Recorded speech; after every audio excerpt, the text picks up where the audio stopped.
Well, welcome to Mind Your Manners. Walt McAtee, welcome back. Thanks. We're gonna, Thanks. Yeah, appreciate it. Good to be back. yeah, we're gonna be talking character creation in HarnMaster Kethira, which is a fun process. I've been rereading it in preparation for this, but I would not call myself a master. So, Sure. do you want to give us like just a quick overview of the process here? Because there's kind of like hmm chunks to it, Right. that we can think Yeah. about. It of course I think character gen has always been a strength of all the editions. And so there wasn't but I wanted to we wanted to enhance it a little bit in a couple of areas. And so it I guess you could say it follows a life path. It's not quite as formal as say in the Traveler game, right, where it's truly you go year by year, term by term. But the three there are three stages, but it does follow. You kind of start from when and the circumstances of your birth, uh, broadly going out to your family influence, family clan influence, um, and then and then you eventually roll for your you roll for your family's status and occupation, so that influences your skill selection, and then ultimately you arrive at choosing your own occupation and Mm. getting those sets of skills. Uh, at every stage, there's a set number of, as you'll see, there's a set number of points, development points. They've been called option points in previous editions, um, but there's a little bit more. There are a few more stages of point expenditure. So, and option points still refer to one particular stage of those. So we chose the broader term development points. They mean the same thing. Uh, so yeah, it like I said, you can, and when I say I would almost describe it as a flexible life path, where certain option points that you choose clearly come from a certain age. The skills you receive as influence from your family, your parents' occupation, are likely due to in your adolescence, and then Hmm. obviously your occupational points come later. But there are a couple options where you can kind of spread those out, and you can tailor the backstory you have to how and when those points, those skills were acquired. You'll see as we go through. But yeah, broadly, kind of starting with your place of birth. The other thing that in terms of this session, we've just recently released an intro adventure called On the Silver Way, and it's a very programmed adventure. It's mainly meant as or one of its intentions is to help game masters not only learn the game system themselves, but also more readily teach it. So so the adventure spells out, in addition to you do need the rule book to play the adventure. So it's not a more extensive quick start. I know the term quick start covers a broad range of games, right? Where some of them are 80-page mini versions of the game. This is Hmm. truly a 16-page adventure that does require the PDF or the book. So my idea, and we're sort of role playing a session here on Mind Your Manners, where I'm the game master, and I have downloaded on the Silver Way adventure, and I have three other players who are already playing the pre-gens. But Carrie has volunteered an interest in playing, and so I'm going to sit down with him, and we're going to make a fourth character for the On the Silver Way adventure. So, and I have intentions as a game master of perhaps, if all goes well in the couple of sessions it takes to run the game, that we might broaden it into a longer campaign. Maybe over the next 2 or 3 months. And so Carrie can keep that in mind. This isn't Hmm. technically a one shot. You can certainly play the adventure that way, but we're gonna add you as a fourth player to this to the session next week. And so today we're going to take you through the character gen process. Yeah, and for folks that are interested in picking up on the Silver Way, where is that lurking these days? Well, it's on the Celestia.com website. You can find it through where you find HMK on the website, but it's also in our free area. Yeah, The there's a aids and free tools. downloads section in there. Yeah, and a subsection of that is called aids and tools, and it's in there with some. It's also if you've been there and you've downloaded some of the character sheets, it's right next to that. Yeah, and that's where we got this nice form fillable, auto calculating Right. character sheet here. Yeah, yeah. Which is super nice. Cool. Well, I think this sounds good. Okay. Um, So, yeah, are you ready to?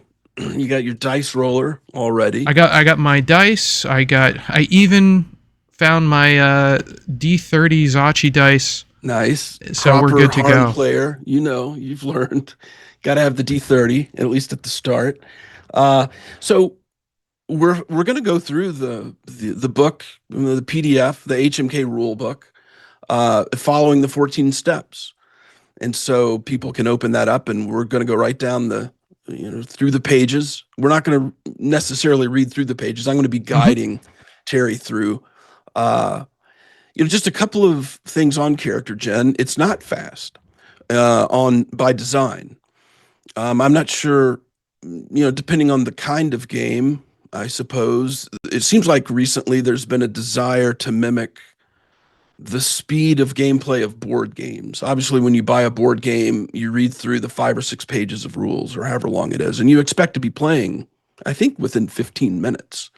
And some role-playing games have taken that up as a challenge to get you playing within 10 minutes, or 30 minutes, sort of like a board game. I don't necessarily agree with that. I think role-playing games are a different type of game. I encourage players, and this, really, I know in, character gen and D&D can certainly take 30 minutes, 45 minutes. Mm-hmm. And it's, to me, one of the classic enjoyable aspects of the game. Traveler is famous for its mini game nature. It can take several sessions, and it's quite enjoyable. This once you get proficient, I think an hour. Of course, I can whip through characters in half an hour, but in this sort of dialogue, I think an hour would be moving quickly. But I think it's also a good exercise in learning the setting to some degree and coming to understand how it works. Certainly there are very fast and loose games out there where it's like you get 3 stats and something flavorful and have at it, right? Yeah. Exactly. And and Harn is just so for them. Yeah. You just I guess the hackneyed phrase, you just shave off the numbers too much, I think, if you streamline it too much. But the other aspect, the 2 other things, and I do point this out in the introduction to the character chapter, is I also encourage a little embracing randomness, even after. And I know point buy methods are popular and often assumed in every game. There's a point buy method. I mean, we can have a whole mind your manners, discussion on point buy versus random. I don't know if it necessarily has to be versus, but I think what I encourage in this chapter is to embrace the parts that are random as adding. I think almost objectively it can add more texture. Now, some of it can be infuriating texture, that your 3 strength and this sort of thing. But I think it's almost impossible to make most characters out of literature and movies with point buy. I think, and not that that's necessarily the goal of a role-playing game. Maybe it is to narrow things down to this mathematical fairness. And the other thing that's I've always found curious about fairness is I wonder who you're playing with, where fairness is really I'm assuming you're playing with friends, or at least recently met and amicable strangers, where the certain laws of point buy don't strike me as necessary. So ultimately, roll the dice. If you don't like them, re-roll them, or just change the number. Hmm. Um, and if you find a new player that you've met amicably and they are strangely erasing everything to an 18, you might want to kind of question again what the motives are for everyone coming together to play this game. Long story short, roll the random dice, see what happens. You can be inspired by the randomness. Almost every character I've rolled, certainly in HarnMaster, there's been random rolls that engender a creative angle to the character that I never would have thought of. Yeah, And that's ultimately the strength. I also think those flawed characters that you come out with can end up being some of the most fun. I have a steady player in my group who lowers numbers, Hmm. if there's not enough interesting difference, he'll rate, I'll take the 7. And so the other thing that happens with point buy, you get more dump stats and this sort of thing, right? So you have a bunch of comeliness 5 people walking around, with their, and anyway, okay. So And everyone's just repulsed by them. yeah, right. Um, So I think there's more there's more flaws to point by than a benefit, I think. The second philosophical thing that's mentioned, and I think we mentioned this in the first video we did as a overview, is the power level or power progression. I guess in this sense, maybe I don't know if it's a feature of the life path games, but I would, although the overall power level of a skill-based system with gritty, realistic injuries is always going to be fairly flat, I would say, especially when it's on a 1 to 100 skill range level.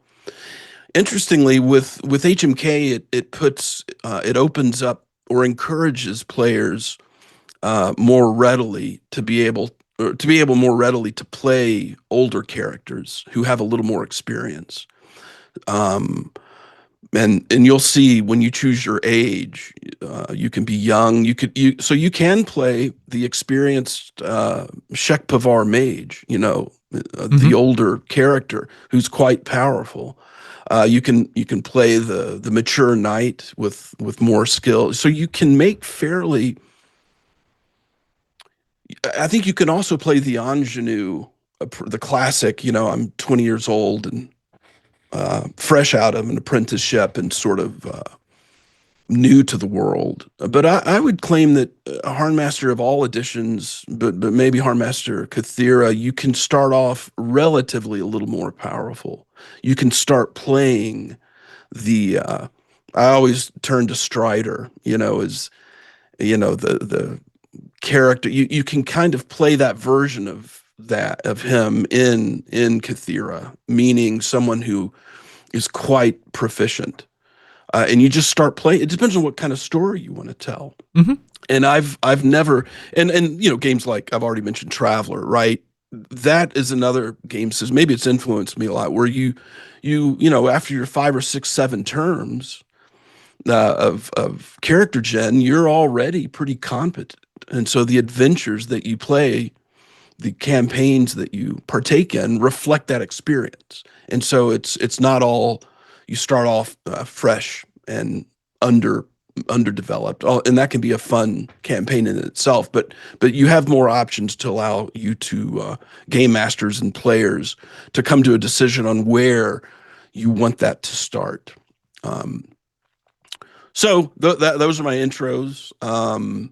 Let's let's get into the other thing that I wanted to share. And let's see.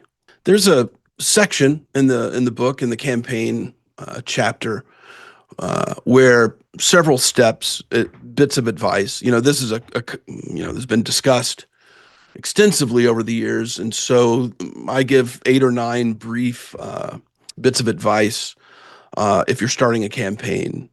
And one of the things that I've developed over the years, I'm sure it's other games have done it, is that when I start a campaign, there's kind of that choice of do your players just all roll a character and then you take some time off and sort of devise an adventure around those characters, right? And that's one option.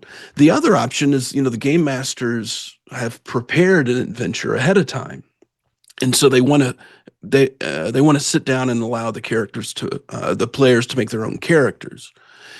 And so, how do you, fish out of water? Characters are fun to play and can be very intriguing, but if there's a complete mismatch between characters and adventure, it can be problematic. So I've devised what I call narrative seeds, or you could do it for an entire campaign. Where now these aren't Easter eggs or clues. They could be that, but what I do, and what we're getting ready to do with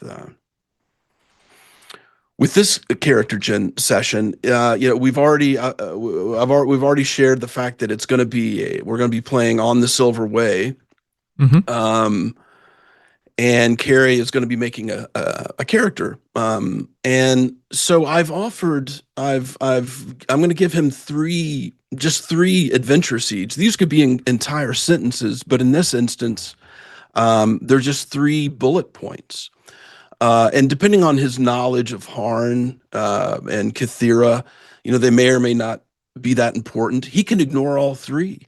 And of course, your iconoclastic players love to do that, right? They're all, they love to throw the game master off. But other players might see something in these 3 statements that could inform the ensuing character generation. So the first bullet point, the first point is called The Road to Azadmir, which is, for the adventure on the Silver Way and for knowledgeable Harn players, that's fairly self-referential. Second is an important message, but it gives no clue as to who is carrying this important message. And the third is a gathering blizzard, so that it does imply some sort of outdoor scenario.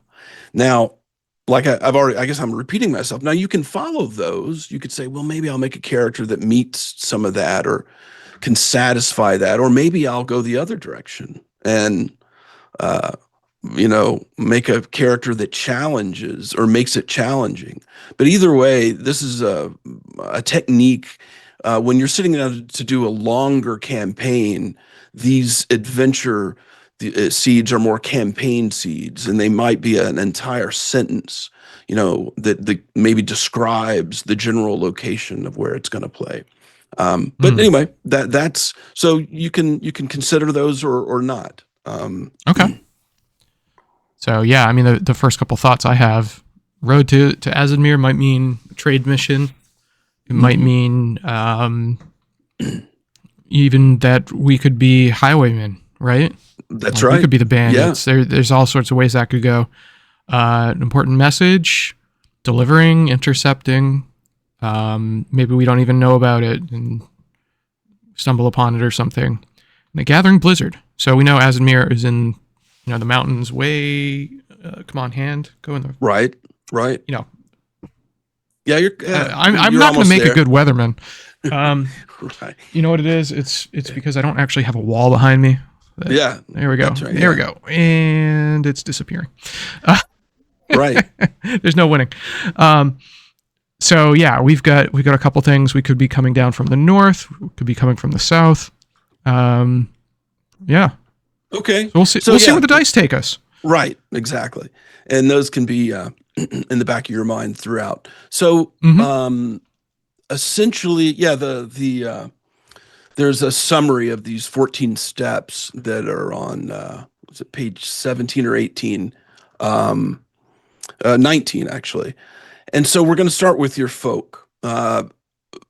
We'll come back to your name. You might have a name in mind already, but folk is in other games often called species. But in HarnMaster, given the fact that 99% of the people on Kethira are human, it also can imply a cultural aspect.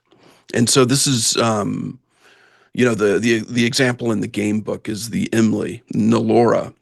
So on her character sheet, she has human, but in parentheses, the player of Nalora has written in Emily. And this can be, randomly rolled. If you want to, or you can choose it, or you can choose human.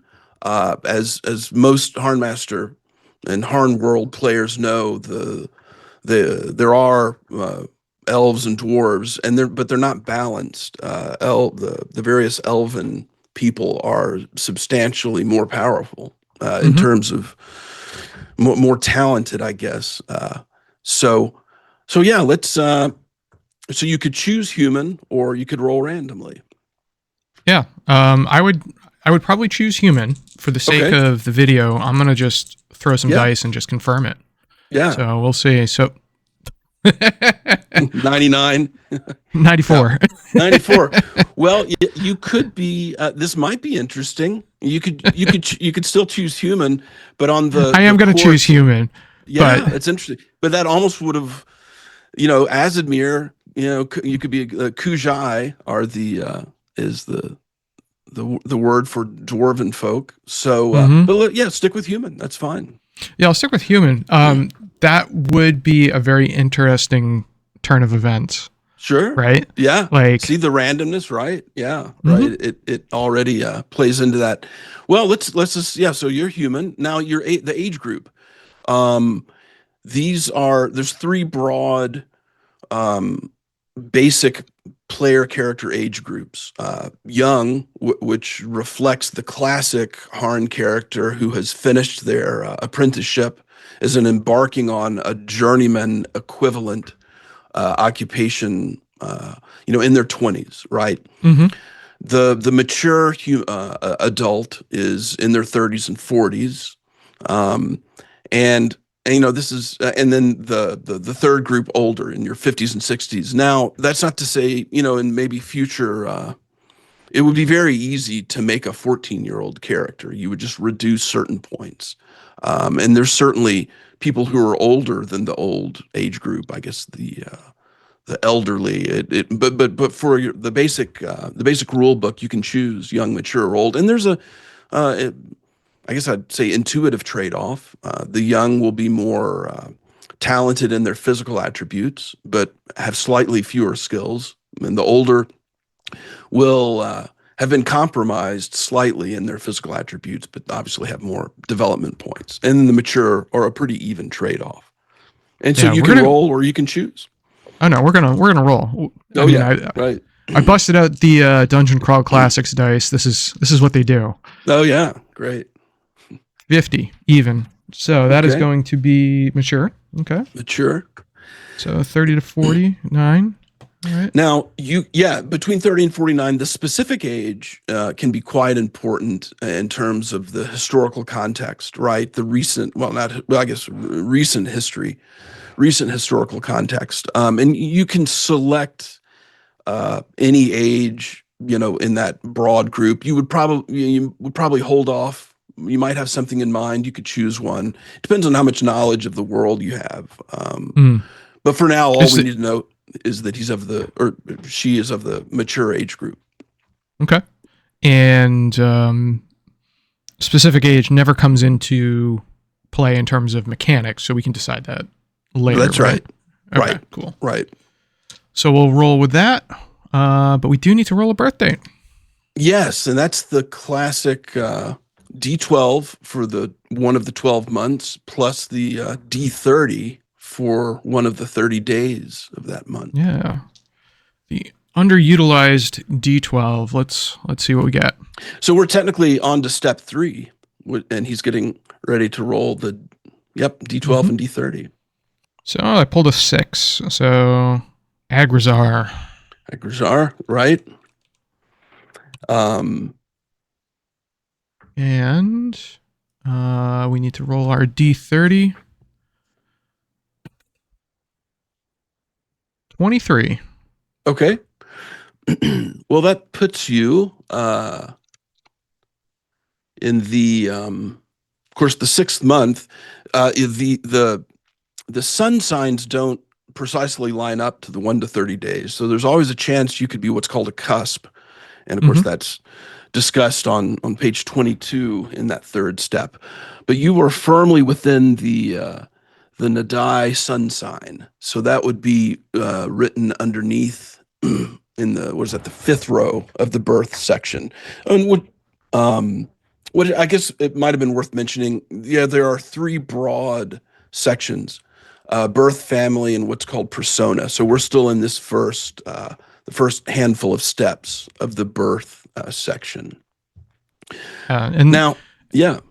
tell me a little bit about the sun sign, because we have all these modifiers from them. Mm-hmm. And when I was running through it, I saw like, oh, this actually really does come into play. This is not just fluff. This is something that's going to kind of steer personality, and it's going to steer, some of the things that you're good at, which I think is pretty cool, especially if you're picking, one of those characters that's involved in the mysteries that are not just like arcane. If you're doing astrology or something shamanistic, like it really lends some backstory to that. Yeah, and even non-esoteric characters, which we don't know which way your character's going, but the sun sign modifiers have always been a part of HarnMaster. In this edition, they much more directly affect, as you pointed out, various arcane skills. Pavarism, which is the principal spell casting skill. And then they affect astrology and tarot tree, rune crafting. But they also affect every character's personality. We're getting ready to roll what's called a personality trait, because your sun sign, the symbol of your sun sign is salamander. And so you could write that in parentheses in the sun, Nadai, then salamander. That gives you, roughly in the fire months, the summer months.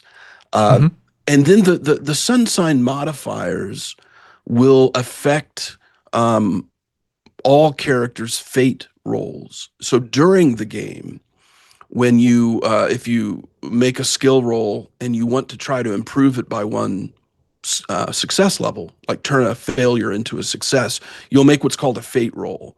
And the fate roll that is trying the skill that you're trying to improve with your fate roll, let's say it's command, you would look to your social sun sign modifier as a penalty or a bonus to this fate roll. So when you have, well, let's look at yours, and in your fillable, your calculating character sheet, they've populated, right? So in the social skill group, you're at a -10. So when you make -10. So when you make a fate roll with one of the social skills, you're slightly less likely to succeed. The stars are fated against you. Then you have another -10 in nature skills. Then you have 2 +10s, one in combat and one in physical. So that might, you can, I guess theoretically you can min-max this, +10 in combat, I'm going to be a fighter, and that's fine. I will say the fate roll, it's not so unbalanced that this +10 makes it completely, like, you'd be crazy not to play a fighter, right, because of that +10. That's not necessarily true. In fact, you could go the opposite route, and maybe it ends up being a strategy, depending on what your attributes are. Maybe you're not combative. Maybe you don't have a combative occupation. Having a +10 in combat will help you because you're more likely to have failed a combat skill roll. And so that you could, min-maxing, or I don't know if you need to call it that, you can strategize differently in that sense. But as in terms of character gen, you will get, as it's part of this, the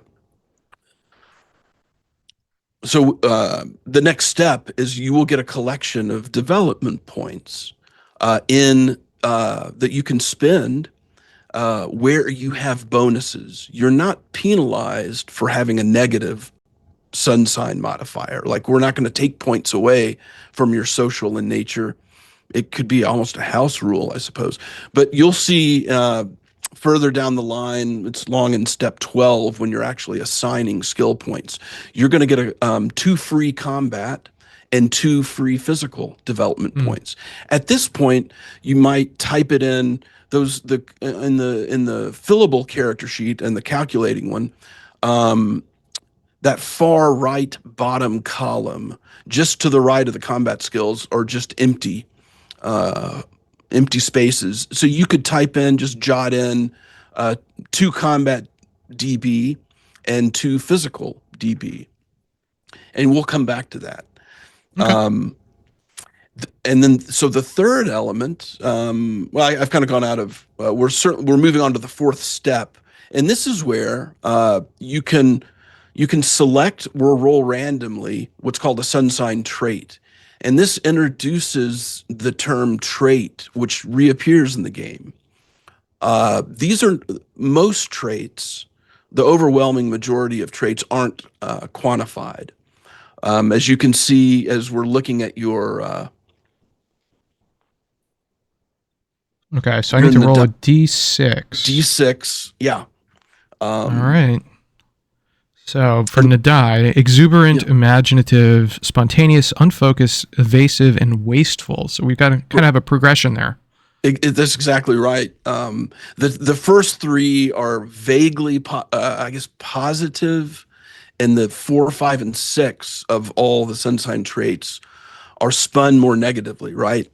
So what one person sees as exuberant, another person could see sort of as wasteful. They're not quite, imagine. Anyway, so that's the general, the gist of how the table was constructed. But they're all based upon long-term canon text descriptions of the 12 sun signs. And so I extracted these adjectives from those classic descriptions. So here we go. So I am unfocused. You're unfocused? Okay. Yeah. So you'll type that in the traits section at the top, second column. You see sun sign. You usually, most characters only have 1 sun sign trait. If you were a cusp, if you were on the borderline of 2 sun signs, you'd get a trait for each. Okay. All right. Very cool. And you've somewhat out of order, as it's discussed in the book. We already wrote down what are called the sun sign development points. So on the back of your mind, you're going to get 2 extra combat and 2 extra physical. And again, that can be strategized in either direction. It might be interesting to make a scholar, but yet you have these physical and combat skill points in your back pocket, right? Or you could min-max it and want to be the greatest fighter ever, or something, that sort of thing. But these are... astrology is real. Sun sign does affect characters. This is at least real in Kethira. You could, I suppose, you could play a game in Harn World where magic doesn't exist. It's all charlatans and fake, and so this could be maybe spun as just random luck. You could play it that way, or there might be some other anthropological explanation for or why you got these bonus points. But in the basic game, astrology is real, and you are affected by the moment of your birth. Okay, so birthplace. This is interesting, as we've already as the game master, I've already described to you that we'll be playing this adventure that's set in Eastern Harn, on the island of Harn.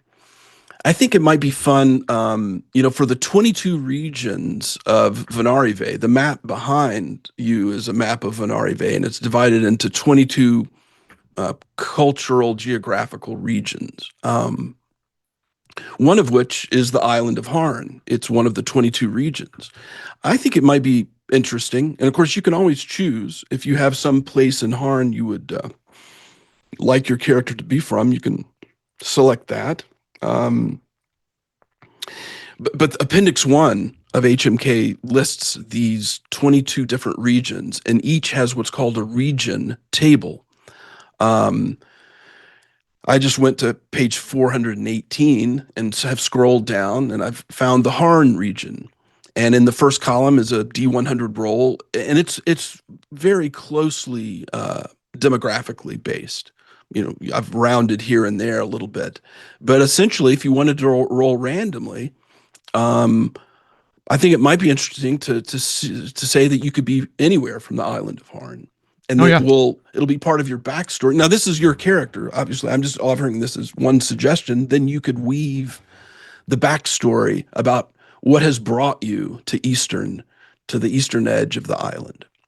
I see. I like discovering who my character is. Okay. So I always want to roll randomly. Okay. Man after man. I want the game to tell me. Right. And then I'm gonna pick it up. So we got a 9. Okay. So that's gonna be Kaldor. That's super appropriate. That is, yeah. The Kingdom of Kaldor is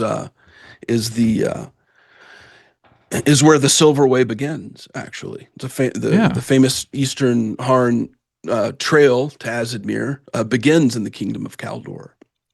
Okay. And your other 3 players who you'll be meeting next week, they're playing the 3. We can talk about who do you know beforehand. You know that one of the characters is from across the sea, from Amelrene, and the other 2 characters, one actually is from Azadmir, and then one is from the Kingdom of Meldarine. So, at some point we'll want to insert the narrative into this backstory about how you met the other 3. And I can offer some help a little bit about what the adventure background is, but we don't have to decide that now. Okay. No, but I think what's interesting is I've got that bonus to physical, bonus to combat, negative to social, negative to nature. Mm-hmm. So, I'm almost like, this is looking almost like a caravan guard. Right. Maybe something like that. But we'll see. Sure. We'll see. No, I can see that. So in the birthplace, there's a couple of rows on the character sheet. So in the first one, you would write down Kaldor. If there's room, I think Kingdom of Kaldor. Of course, on the charts, I flipped it Kaldor Kingdom for space reasons.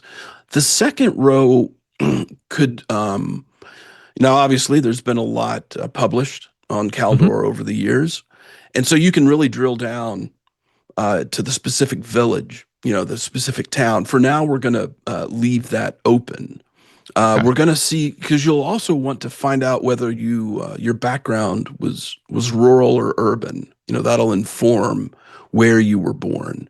So that's what the second row of Birthplace is maybe to put in. Well, technically, I suppose on the first row of Birthplace, you would put Harn region, and then on the second row, you would type in Kaldor. And the second half of that second row would be for the specific, could be the specific shire, the specific village, town.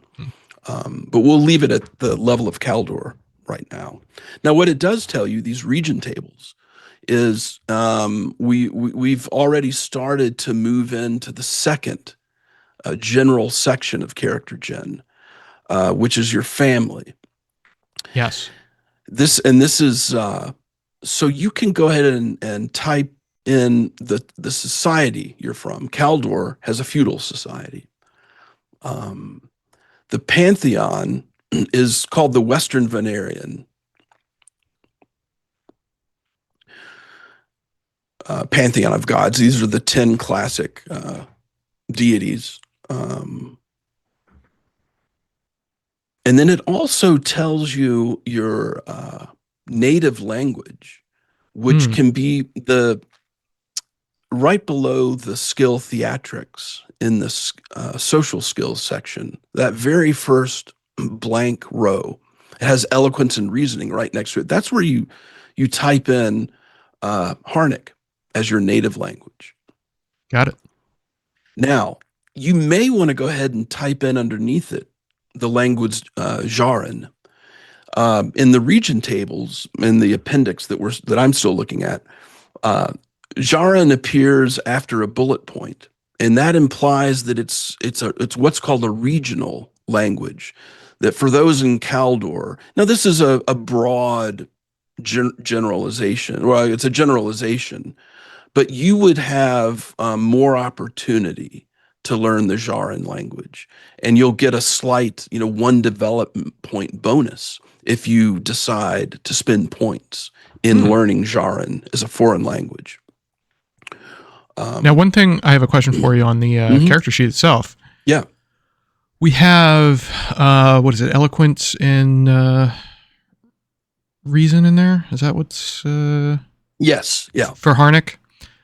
How do I get it to form fill that? Okay. No, it's not letting me type it. For Jarin. Okay, would you, in the row underneath it? Yeah. No. Well, we can come back to that. That's just one thing I noticed. I was okay. Yeah. I think it's currently programmed to where the skill bases, meaning the attributes, eloquence and reasoning, aren't replicated. And it probably should be updated so that eloquence and reasoning reappear. But what happens for right now? Type Harnick in the first one and Jarin underneath it, and then I'll show you. You don't know what your skill multiple is. If you see in the social skills above, these are all automatic skills. And automatic skills are already printed on your character sheet. And so everyone, for instance, has charm. The number 3 in HMK is called the skill multiple. It's often abbreviated SM. So charm starts at a 3. We don't yet know what your Harnick starts at. We're going to find out here. It's going to be based upon your family's occupation. Okay. And when you enter in the number, it'll either be a 4 or a 5. It should populate the calculations for you. Perfect. And then, of course, you also need to have attributes first. That's the other thing before it starts calculating. Yeah, we're kind of jumping the gun there just a little bit. Yeah, that's all right. No problem. All right. So next we have, for family, going back to my tablet here. Okay. So we know we're a feudal society. Feudal society, right? And we'll let people, read that. As if you want to read what the definition of a feudal society is, but I believe we're up to step 6, the parents' social class. Is that right? Is that where you are? Yep, D100.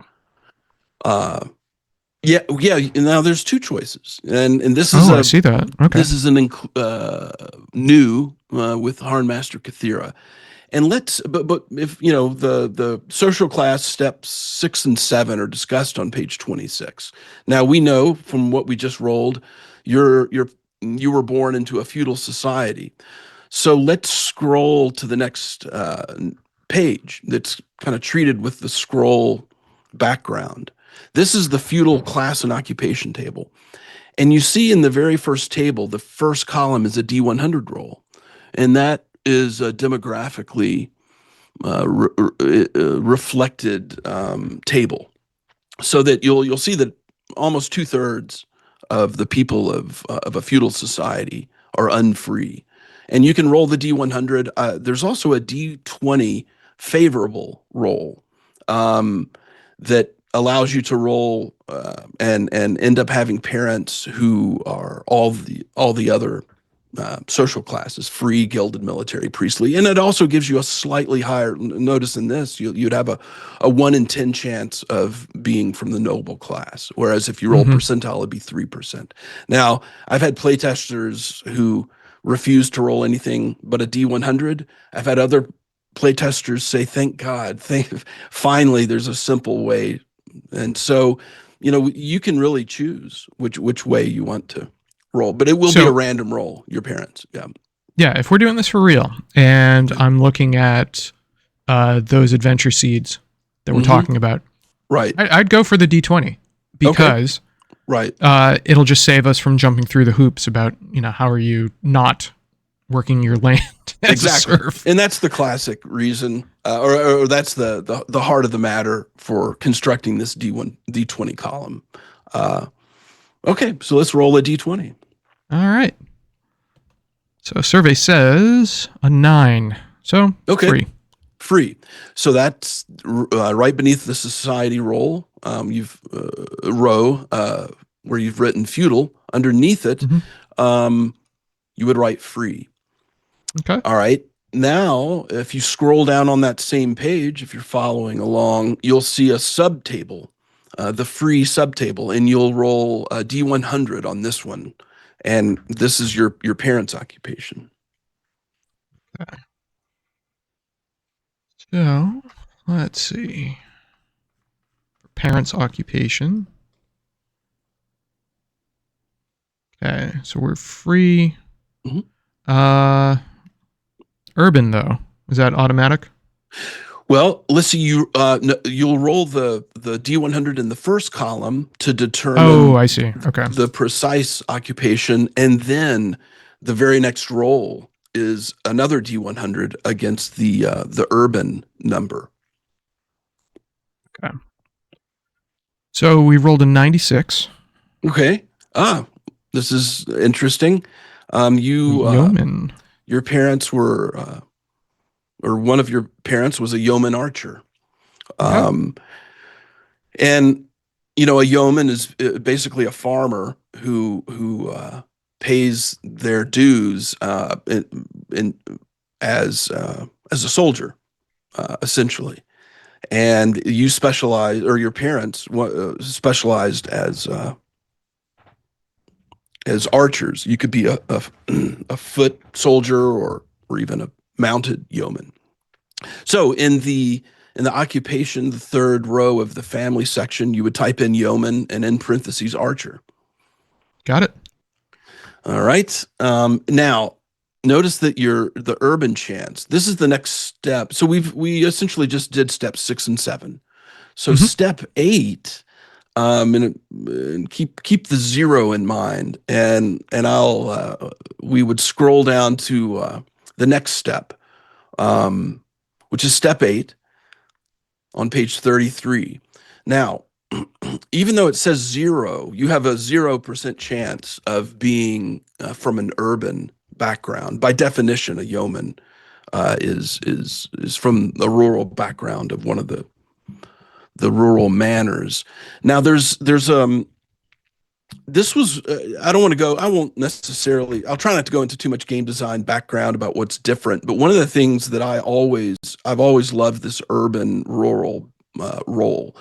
And I wanted it to have more of a skill development impact in the game, and it never has. I guess it's been a qualifier, perhaps, in terms of your backstory. But I wanted a quantified development point based rule.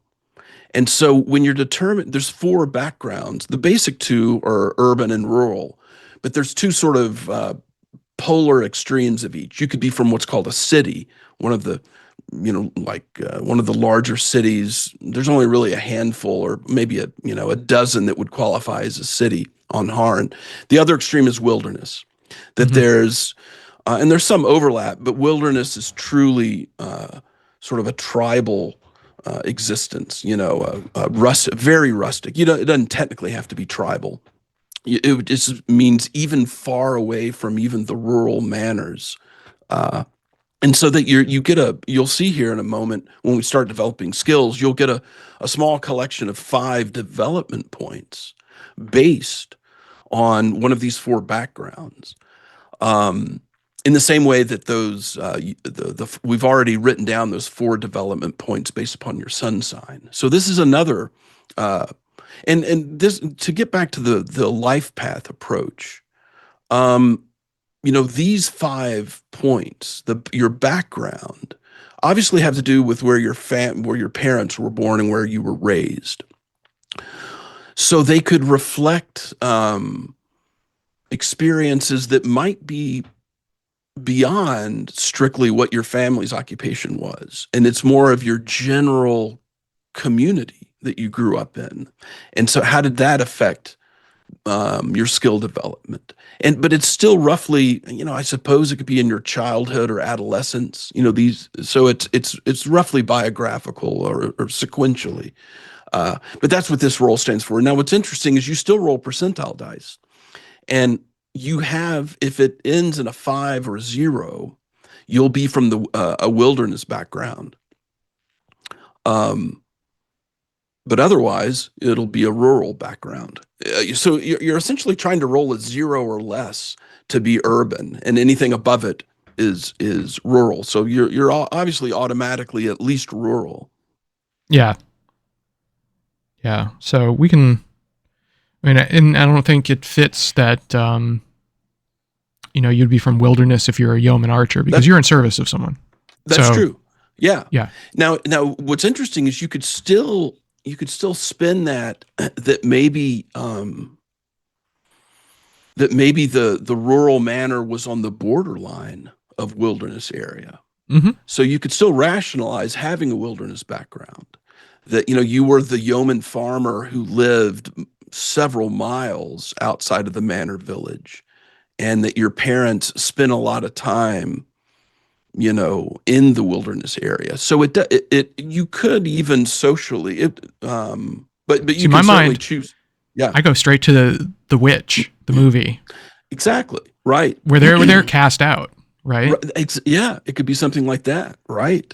Like, so he was a yeoman archer, but yeah. So maybe go ahead and roll and just see if the wilderness. Now, the players can read more carefully these rules where not everyone has a chance for a wilderness background. It really has to do with what that the urban number is. And so the only time you'll have a chance to be of a wilderness background is if the corresponding urban number that corresponding to the occupation is 10 or less. So it means only the most rural occupations will have this chance to be wilderness. Yeah, let's see what happens. Yeah, I picked up a 24. So okay, so according to the rule, your background, which is the 4th row of the family section, is rural. Mm-hmm. Okay, got that. All right. Okay, so we have one last step in this section. Everyone's favorite stat during this Christmas season, estrangement. Right. It varies, doesn't it, throughout the year? It sure does. So yeah, estrangement. This is popularity within your family, or even more broadly speaking, the clan. And I suppose clan has a pretty specific cultural meaning, but it doesn't necessarily just mean the 3 or 4 other people in your immediate family. It could mean the entire village. But yeah, let's see what your estrangement was. Yeah. It's a D100 roll, and you're going to write down, this is another slight expansion similar to the background step. I've always loved the estrangement roll in HarnMaster. And I always wanted the D1. Usually what happens is you roll the D100 and you forget about it, essentially. You get what's essentially a trait. But there's something called a kinship roll, and that was developed so that maybe, as the campaign progresses, you can use the actual original estrangement D100 roll as kind of a skill check. Perhaps you're going back to your home village, or maybe you've come across a clan member, a distant cousin in some random city, and you want to call upon a favor. You can incorporate the kinship roll during the campaign. So that's why when you roll this D100, you're going to write down one of the 5 descriptors, but you're also going to retain the actual D100 roll for future use during the game. Okay, so I rolled a 13. Okay. So I'm unpopular. Right. Yeah. So you'll write down unpopular and a 13. So the character is disliked by most family members and is discouraged from living at home. Favors are hard to come by, and any birthright is given grudgingly. So yeah, this is another wrinkle, another interesting development. Okay.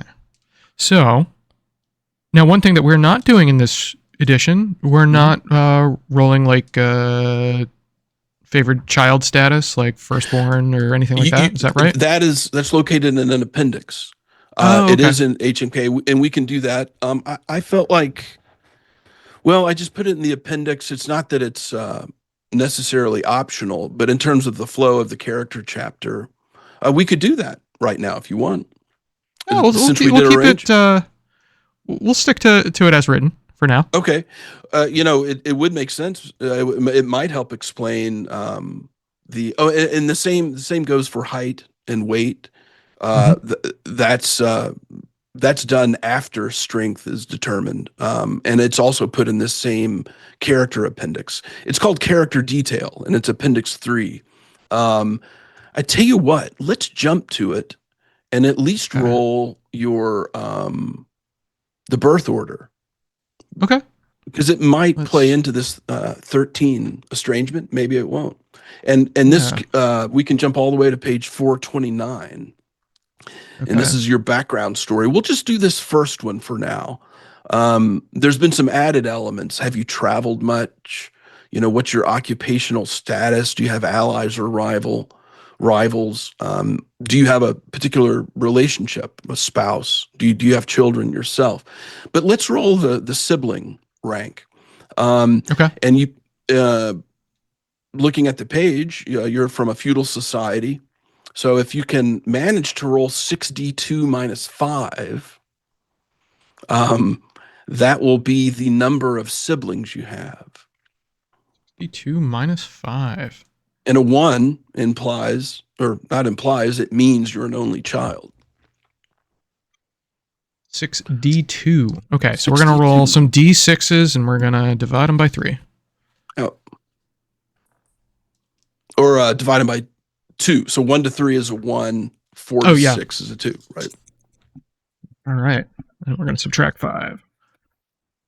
All right, so this is a 2.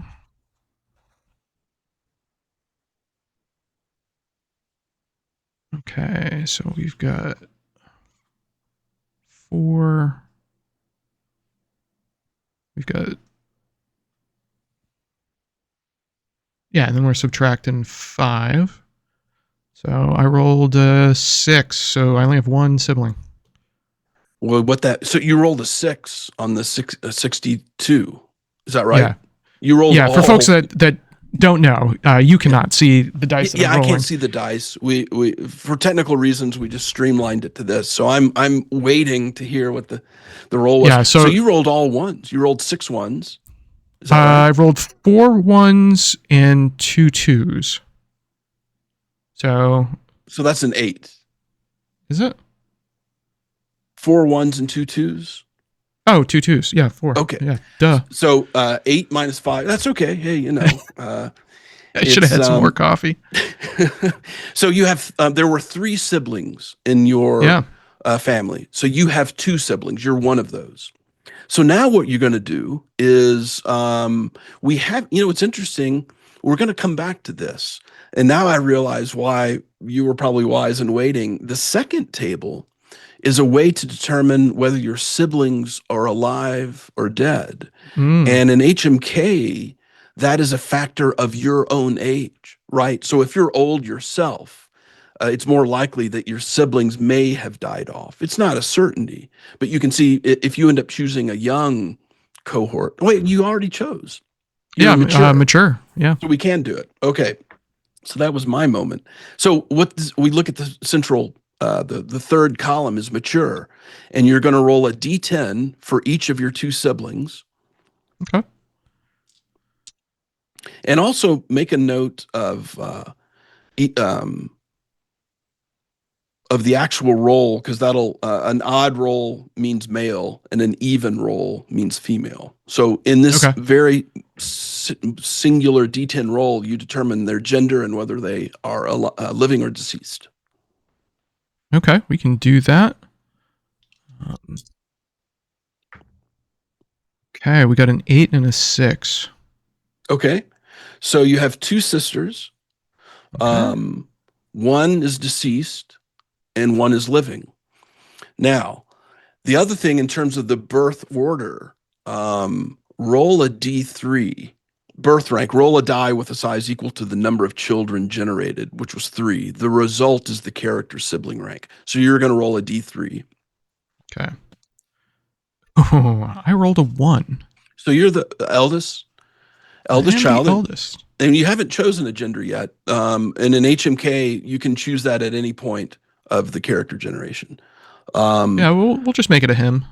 Okay. All right. Guy. And so you're the eldest male child, and then you have now in the rule the text, it doesn't say whether it's your middle sister or youngest sister that has deceased, but you could roll that randomly. Okay. 1, 2, 3, it's the middle child that has passed away. 4, 5, 6, it's the youngest. Survey says it's the youngest. Okay. So one, and that can be written down in the notes section. It might, depending on whether you use abbreviations, it might fit into the estrangement, but I would probably on the given character sheet, just in the notes, the bottom right-hand corner of page 2, eldest male child. Yeah. Wherever you want. That's where I put it. So I'm the eldest male, but I'm unfavored. And I wonder if that has something to do with the death of the young sister. Well, at this point, I was getting ready to ask you, we've been kind of plowing through these numbers, and a character has already developed. Do you have any thoughts? You've already mentioned some of this might be repetitious, but what's your overall take on the character so far? What do you see as perhaps having developed? So I think when we were hitting the Sunsign, I had some ideas, but as we're hitting the fact that I'm basically being run out of town. Right. Now it's like, okay, what could this be due to? So I think there's more to discover here. Yeah, sure.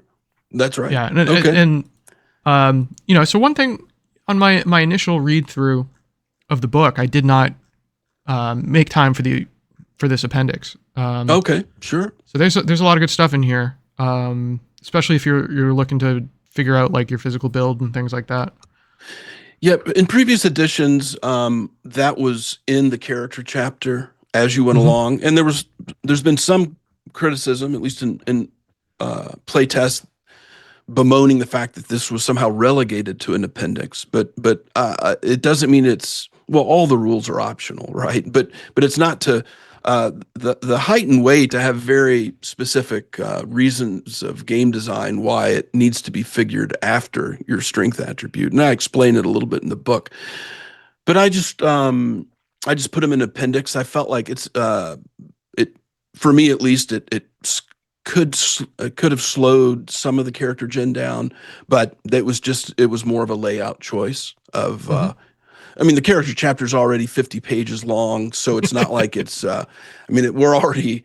An argument could be made. Well, it's already long. Just put it up front. But I thought it fit more neatly as an appendix.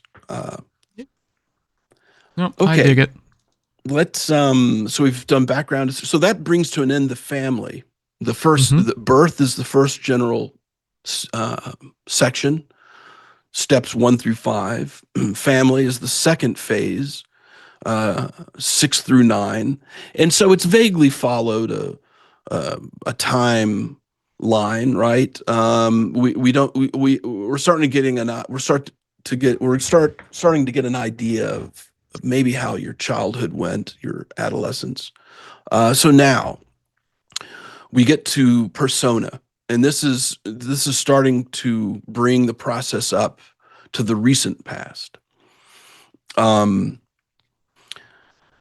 persona starts with rolling for your various characteristics. The first section of which are your physical and mental attributes. These are in the third column of the first page at the top. And when I'm game mastering, and this is essentially what I encourage people to explore in the rule book as the raw, is to roll straight down, strength through comeliness. And as a mature character, you're going to roll 4d6, and you're going to drop the lowest. A pretty classic formula. Now, there are some Harn players and some very valuable and supportive playtesters who would, even for mature characters, would roll 3d6. They would lower it one die. Because if you were a young cohort, you would get 5d6 and drop the lowest too. Now, people may have forgotten that these were optional rules in HarnMaster Gold. So rolling 5d6 or 4d6 is not brand new to the game, but it's made a core rule instead of optional. So all physical and mental attributes for mature character are 4d6. And just to let people know who are kind of coming to this brand new, all 3 age cohorts, young, mature, and old, roll 4d6, drop lowest for mental attributes. So it's really just at this stage, the physical attributes for young characters are 5d6, drop 2, mature 4d6, drop 1, and then old characters roll straight 3d6. And as I pointed out, some playtesters like to skew that down 1 d6. And in fact, in the sidebar of this page of step 10, when you're making non-player characters, it's assumed that they have 1 fewer d6 in these arrays. So it's a slight nod to making player characters a little better.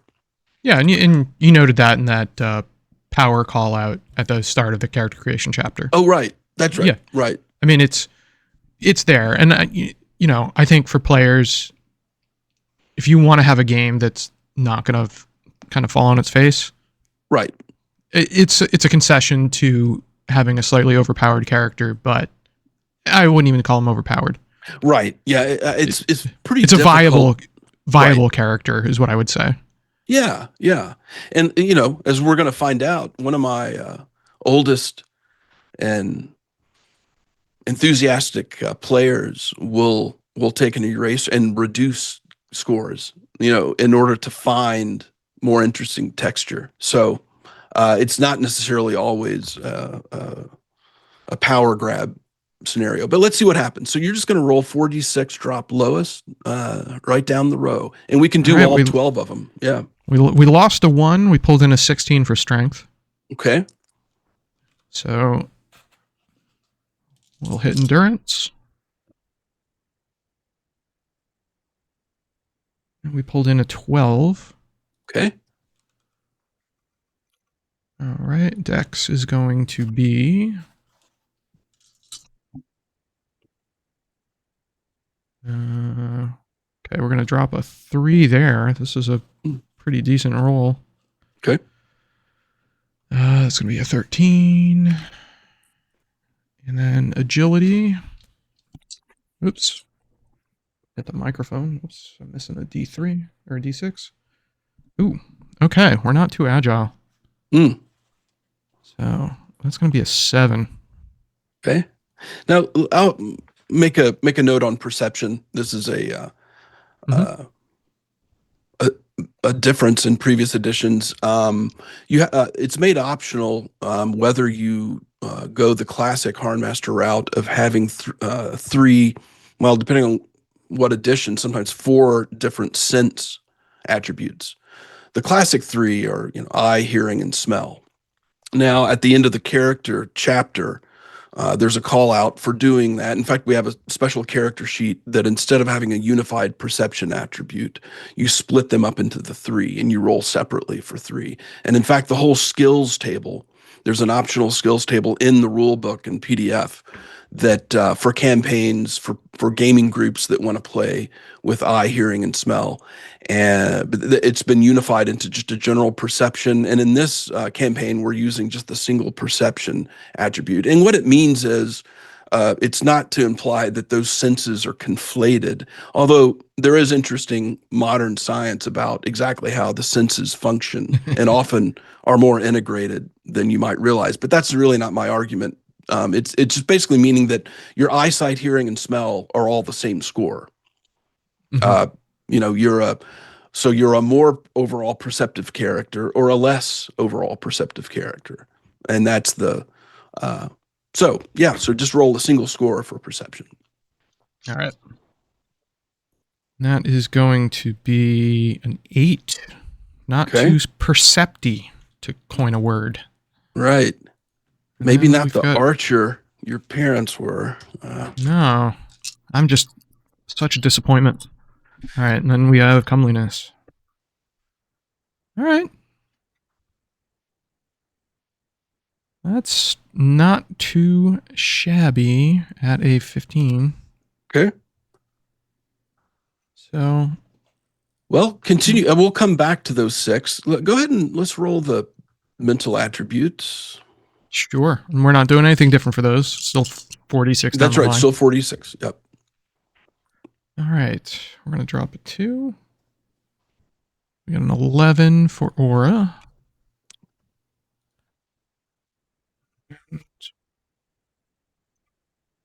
For willpower, we're going to drop another 2. And we get a 10. Okay. Reasoning. We're going to drop a 1. We have another 11. Okay. And, as players familiar with previous editions, intelligence has been split into reasoning and creativity. And then the last 2 mental attributes are new to this edition. Empathy, sort of social, emotional perception, and then eloquence. Eloquence is a bit like the voice attribute in previous editions, but in HarnMaster Kethira, eloquence represents more than just the sonorousness of your voice, but the communicative talent. Because as we all know, you can have 18 reasoning scientists who are completely tongue-tied. So I think the last thing I said was reasoning. I picked up an 11 in creativity, a 12 in empathy, and here's eloquence. Okay. What is that? That's a 2. So we're going to drop a 2. We picked up a 10 in eloquence. So wow. Okay, interesting. All right, here's so we have your 12 attributes. And this is where, my rant against point buy comes into play. So there's several options. We play as is. If you're happy with it, if you want to, the second option is, do you have anything that you want to change? Here, let me give you a third option, and this is how I run my campaigns. And since I'm the game master in this scenario, I offer to my players what's called an attribute score total option, and this is on page 57. It's an optional rule so that the sum of the 6 physical, when treated just among themselves, you don't mix the following rule between physical and mental. You apply it separately to each set of 6 attributes. When you roll 4d6, they must equal at least 73. And you'll notice that in the calculating character sheet at the top, right above strength, the abbreviation, there's a 71. So that addition has been done for you.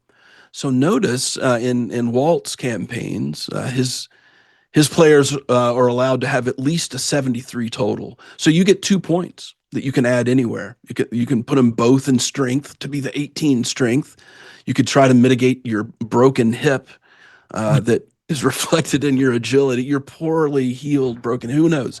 You want to up the perception to try to be the archer that your parents always wanted you to be. That sort of. You want to be the most handsome kid in the rural village you grew up in. Any you can put them anywhere. You can put 1 point somewhere, 1 in another, or you can refuse to. You can be the Iron Man player and refuse the 2 extra points. I'll take the 2 extra points. I'm going to put them in perception. Okay. So we're not like super handicapped just on noticing things in life. But I think it makes, it's actually really interesting because we pulled the Sunsign that was pretty high physical. Right. Right. We rolled pretty high on strength. And then, we blew out an ACL or something. Yeah, that's right. Exactly. Maybe that's the thing. Maybe he was a fighter or something, and injury caught up with him, and he's just not what he once was. Exactly. Yeah. And either he was innately fairly awkward, or maybe there was an injury, because that can happen in campaign. You can, Hmm. a poorly healed location that affects your agility. All right, let's do the same. Now, here's what's I'm interesting. gonna ask you one Oh, question oh though. yeah. Okay. From the GM perspective, Right. how broken would Mm. a character that has high strength but no agility be when it comes to combat? Is this something where you'd be coaching a player to say like, hey, actually, Mm. you probably No, really want to put those points in there? no, I wouldn't. Strength is, the agility. I mean, you can look at the character sheet, the melee skill, which the core rule is a unified skill. Hmm. Previous editions break those up into the 8 weapon groups, and you would develop each weapon group differently. You can do that in HMK. In my campaigns, it's a unified melee score. Um, Notice that it's dex and agility. So Hmm. your ability to strike successfully is compromised by a low agility, and your ability to dodge. But once the mightiness of the weapon that you can wield is going to be greatly helped by your 16 strength. And like in all RPGs, practically a higher strength will increase the impact. So it's a trade-off. But yeah, 16, it's certainly it leaves you with a weakness, yeah, right? Hmm. Your manual dexterity makes up for it to a certain extent. And here's something to point out about the character sheet. The calculating character sheet has already displayed the skill bases. So if we're looking at that melee, your dex and agility skill base has already been averaged out. And there's a special rule about which way you round. But let's keep thinking. I won't dive into that. It's a little rule that the attribute, the ability, the attribute that's listed first gives you a slight is weighted slightly more in the calculation. But Yeah. I'm also realizing I need to fix a note about the extra development points from my parents. okay. Where was that? Oh yeah. That there's we'll be able to just refer to the fact that you've written down rural in the Okay. background. That's So I'm enough just gonna make a information note. to remind us. Yeah, the sun sign. Background, Right. rural, Yeah. dev points. Okay. Yeah. There we go. Yeah. Okay. Well, let's do the mental attributes. Notice that they come in at a total 65. Uh, and so that means you have 8 points Mm-hmm. to distribute. And there is no weight. You could have an 18 aura. This is sort of the slight, at least in this particular option, in the way I run it. And there's almost, an advantage to rolling low, or at least there's a certain reward because you get these extra points. But trust me, if the ultimate arbiter of these attribute scores is the player and game master agreeing. So if you were truly upset about the 7 agility and just didn't want to play it, then I'm not going to make you play that. I mean, this is an enjoyable hobby. This is not some contest, right? I would encourage you to embrace the 7 agility as something interesting. But if Mm. for whatever reason the player didn't like it, it was a turnoff, then we would come up with an agility score that would make you happy and want to play the game. It's as simple as that. So, with that said, you get 8 points to increase your mental scores. Yeah. I mean, I am thinking.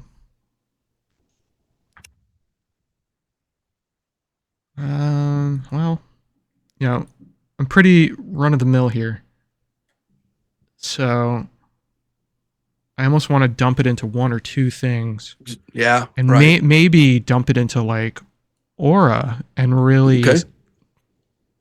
turn this on its head, right? Yeah, sure. Is there a max score? Is it like don't go above 18 on character creation or something like that? Yes, that's right. Yeah, for it's based upon the folk you are. But essentially on the dice roll, 18 is the highest. So at this point, that's a very good point. And I don't know that it's overtly mentioned. I'll have to check, but yeah, 18 would be the highest that it could go to at this point. So I'm going to split it between aura and will, and I'm going to Okay. go. So it's going to be 15 aura, and it's going to be 14 will, Okay. and Yeah. maybe now we're dealing with some of the mysteries. Right. Sure. Sure. Yeah. Who knows? Well, all right. So if you're happy with that character, I find it interesting. Um, Certainly different. yeah. All Yeah, right. I Let's mean, keep. Yeah. he's definitely not going to be a fighter unless he's picking up that bow. But even then, melee still has a better mastery level. Yeah, and his dexterity mitigates some of that. I mean, he has an average melee skill base, right, at 10. So Mm-hmm. yeah, who knows what is the occupation? Okay. Well, Oh, let's. here's the other thing to keep in mind is, and I'm jumping ahead, but if you recall your Sunsign skills, skill base, Mm-hmm. the Sunsign development points, you're going to have 2 extra to spend in combat, which means Right. you could pile them into melee, right? So that maybe you don't have the natural talent, but the stars are aligned. Your personality, that salamander Mm-hmm. personality. What was it? You were what was your sun sign trait? Unfocused. Unfocused. See, that's yeah.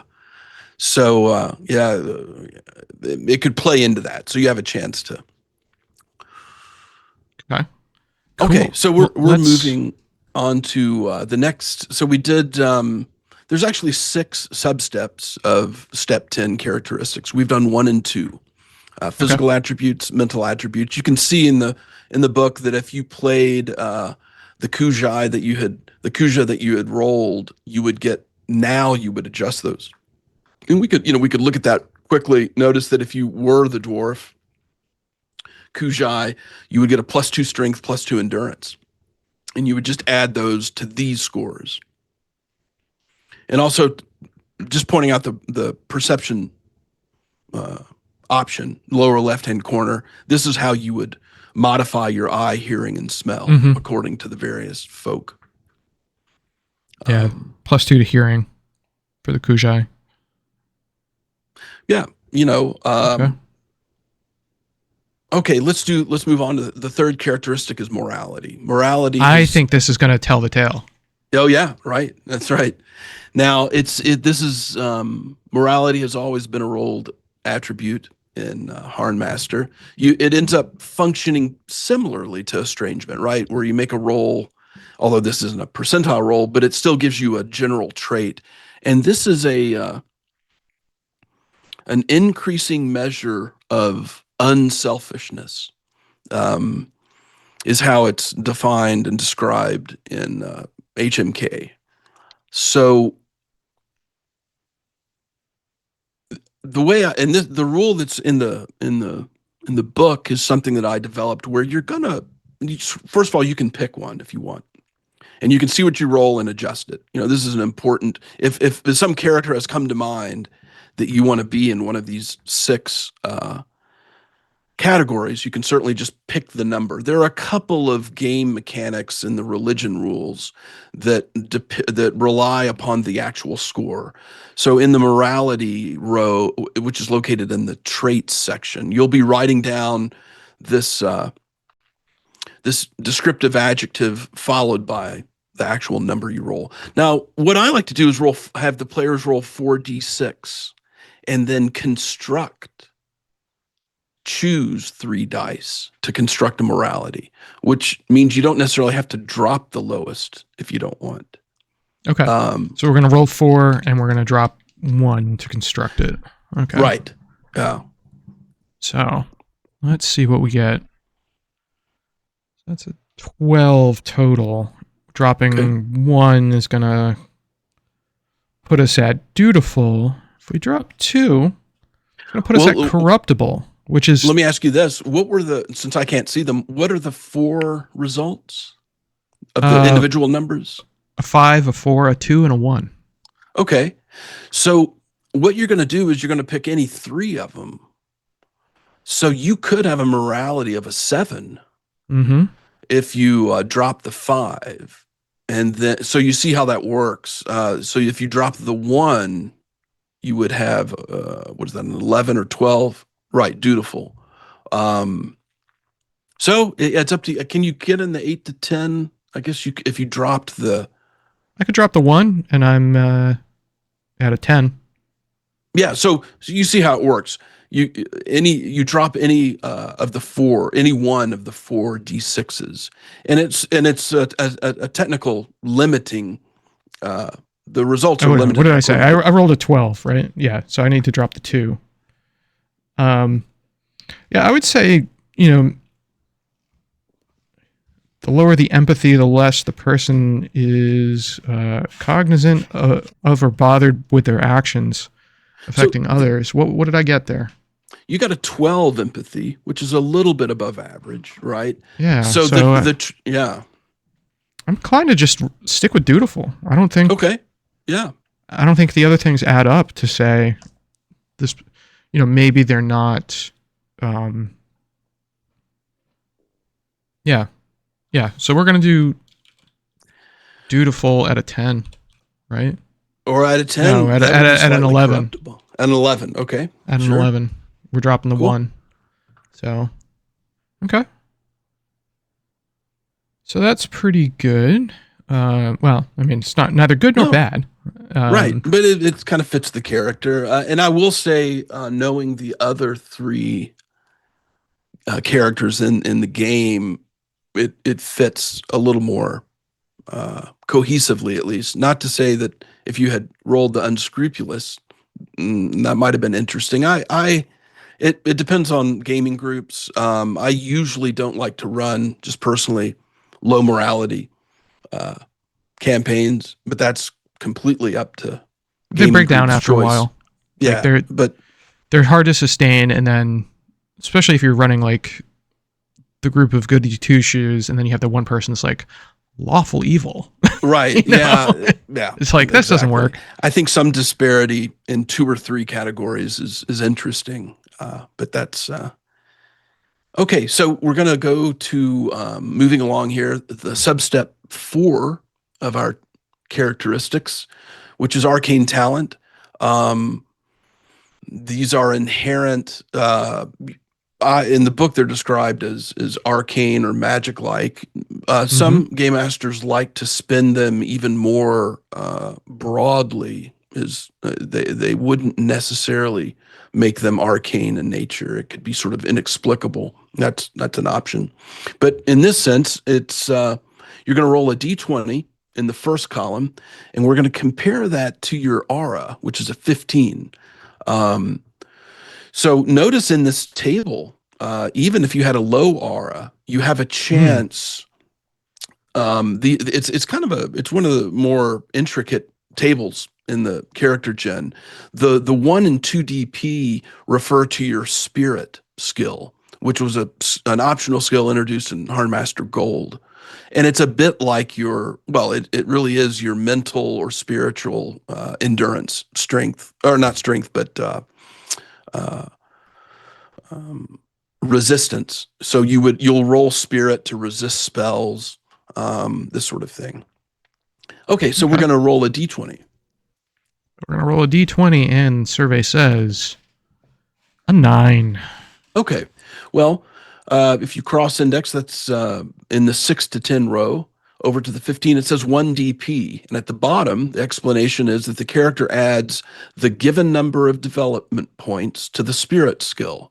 So if you look at your character sheet, everyone's and the development points go to the skill multiple. It's that 1, 2, or 3 number can go up to 5. So you're going to add 1 point to the 3. Okay, so it's a 4. Yep, and it should just. Yep, we bumped up to a 60. And I'll also point out that if you go back to the Harnic language, I think there's a 10 that has appeared on the character sheet next to eloquence and reason, but everything else is still blank, and that's proper. So we'll find out what that multiple is in in an ensuing step. Okay, so you don't now if you had rolled, just to point out, if you had rolled say an 18, 19, or 20, notice the 1 through 6s, those are actual arcane talents, like Hmm. prescience or sensitivity, telepathy. But at least you rolled a slight spiritual development. And that's really was mainly due to because your high aura. Notice that if you had only a 10 aura, that 9 would have been no development point. So there's Yeah. a little something going on in your background. And it maybe it's unconscious to you. This 1 point to spirit DP might not even appear in your backstory. Like that of. Who knows why that was developed, or it could be an overt experience. Okay, the next step 5 is called Divine Grace. HarnMaster still has miracles like previous editions. They're more rare, and in HarnMaster Kethira, you are selected by the greater being for your state of grace. It's something that you can't, and you can earn it during the campaign by going on, quests, what are called ordeals. But these are rare. So if you worship, and they can sometimes be awarded even when you don't necessarily intend them. Those are rare cases. Let's say if you were playing a warrior and during the campaign you either role played it or something happened to where you went into a berserker rage and sort of inappropriately, mistreated some people. Well, maybe there's a god of war. Agric is a god of war and fire and destruction. You may have caught the attention of that deity, and the game master might award you 1 point of grace. But more often than not, if you're playing a religious character, you would go on, sort of stereotypical quests and endeavors that reflect the god that you worshiped. But there's a chance at birth you were anointed Mm. in a state of grace, and that's what this role is. And it's fairly rare. It's more rare than the arcane talents, but you can see there's another D20 roll to see if you are marked or actually in a state of grace Let's since find birth. out. Yeah, Survey says, ooh, a 5. a 5. Okay, so you have 0 grace points, and any that you earned will have to come in the campaign. Okay. Well, that sounds about right for how this person's life is going. Yeah, maybe so. Right. Okay. The last step of characteristics is Psyche, which is reflected in previous editions similarly to this. It's a little more streamlined in HMK, where you're going to roll again some more d20s. As a mature character, we can read through the text. I know that Hmm. you roll 2 separate d20s, and you're going to roll them on the Psyche table that's in the sidebar. Of those 4 clustered together, it's the upper right. So each Okay. d20 is rolled. So basically, you're getting 18, 19s, and 20s for it to manifest. Okay. So I'll You go were ahead and young, roll you would 1. just roll 1. Yeah, mature roll 2, and old characters roll 3. An 8. Okay, so that's a 0. So we. So you're going to roll another d20, the second d20, because you're a mature character. That's a 2. Okay, so 0 plus 0 equals 0. And if you look at the Psyche result table, if the sum is 0, it means you don't start the game with any Psyche traits. And of course, any of this can be, if agreed upon between the player and the game master, maybe you want one. Do and you could and there's 3 different levels of Psyche traits. There's the basic trait, which is very similar to your Sunsign trait and to your morality. The basic level, and I'll quickly explain this, when it's merely a trait, it's completely role played. Well, I guess all of it's sort of role played, but there's no qualifier to it. If so your Sunsign trait of directionlessness. No, wait, I keep forgetting it. It was um, what was that? It was unfocused. Unfocused. Sorry, you get to role play that whenever you want.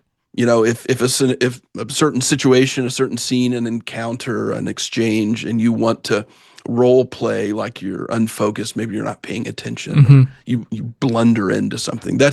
Now with psyche traits, they can worsen or intensify into the next level, which is a let's see, let me catch back up where we are, which are called impulses. And in that sense, you can still role play it, but the game master can force you in, or can force the psyche trait to manifest. And if the player wants to resist it, they have to make a will success test. So with your will of 14, you know, maybe if it had grown to an impulse, you could resist that impulse by rolling a 70 or less. Now, if it develops into a disorder, which is the third highest most category of psyche trait, you would need to make a will critical roll, which is much harder. It's rolling a success that ends in a 0 or a 5. So those are the three. So if you would like a psyche trait or impulse or even disorder, you know, I wouldn't be averse to it. Or if you're fine, now you can acquire these in the game by facing various, you know, ordeals and adventures. Well, why don't we call it an impulse? Okay. And we'll roll a d10. Okay. Yeah. And we'll see what we get. A 2. Okay. Depressed. Okay. This guy cannot catch a break. Well, or is there another one you would prefer? You could also pick one. No, I think that's very King when Arthur. You said you can't catch a break, you meant sort of the character. Yeah. Not you as a player. I thought No. I'm fine with it. You were displeased with that. Okay, no, I see. Yeah, you know, the estrangement, the lost sibling, right? Of course, who knows when did that happen as a kid? That's a sort of a classic cinematic trait, right? The young sister that you were supposed to watch over, or the young sibling who perhaps there was an accident, you know, this sort of thing. Yeah, and with it being an impulse, it's not a sure thing, right? Like that's right. Yeah. So yeah, that's right. In the Sunsign row, or not the psyche row below morality, you would write depressed impulse, or you know, vice versa. Either way. Got it. Okay. How are you doing on time? Because I realize we're at the top of the hour. Okay, cool. Yeah, I'm good. We can the next. Yeah, you tell me. No, I'm good. I'm good to keep rolling.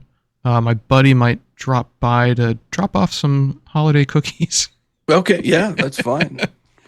And we can even take a break. But the next step is getting to the heart of the matter. It would bring us to step 11, which is where you select your occupation.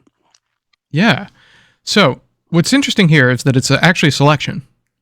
Right. Now, why did we? I guess historically, has this always been a selection as opposed to a role in HarnMaster?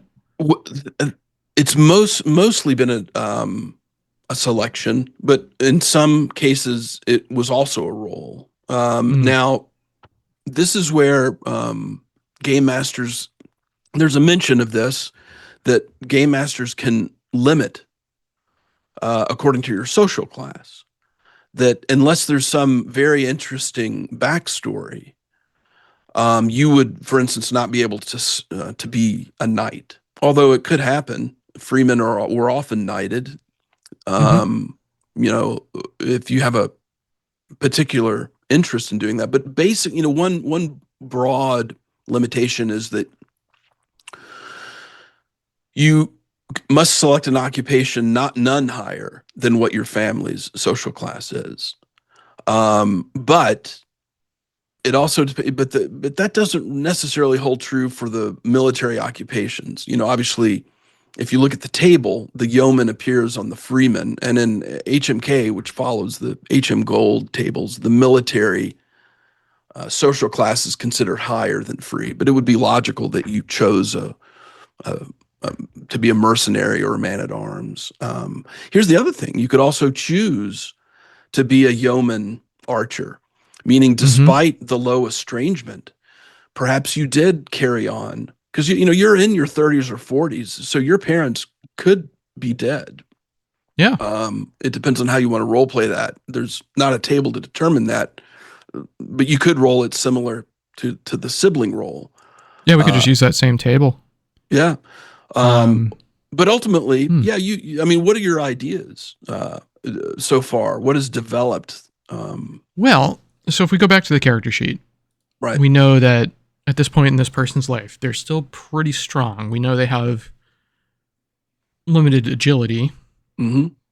We know they also have reasonably high aura and will. The latter two might mean nothing, right?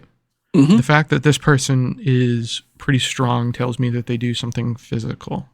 Right. If they have high agility, they're not necessarily running across fields. They don't need to be doing that. Right. So, they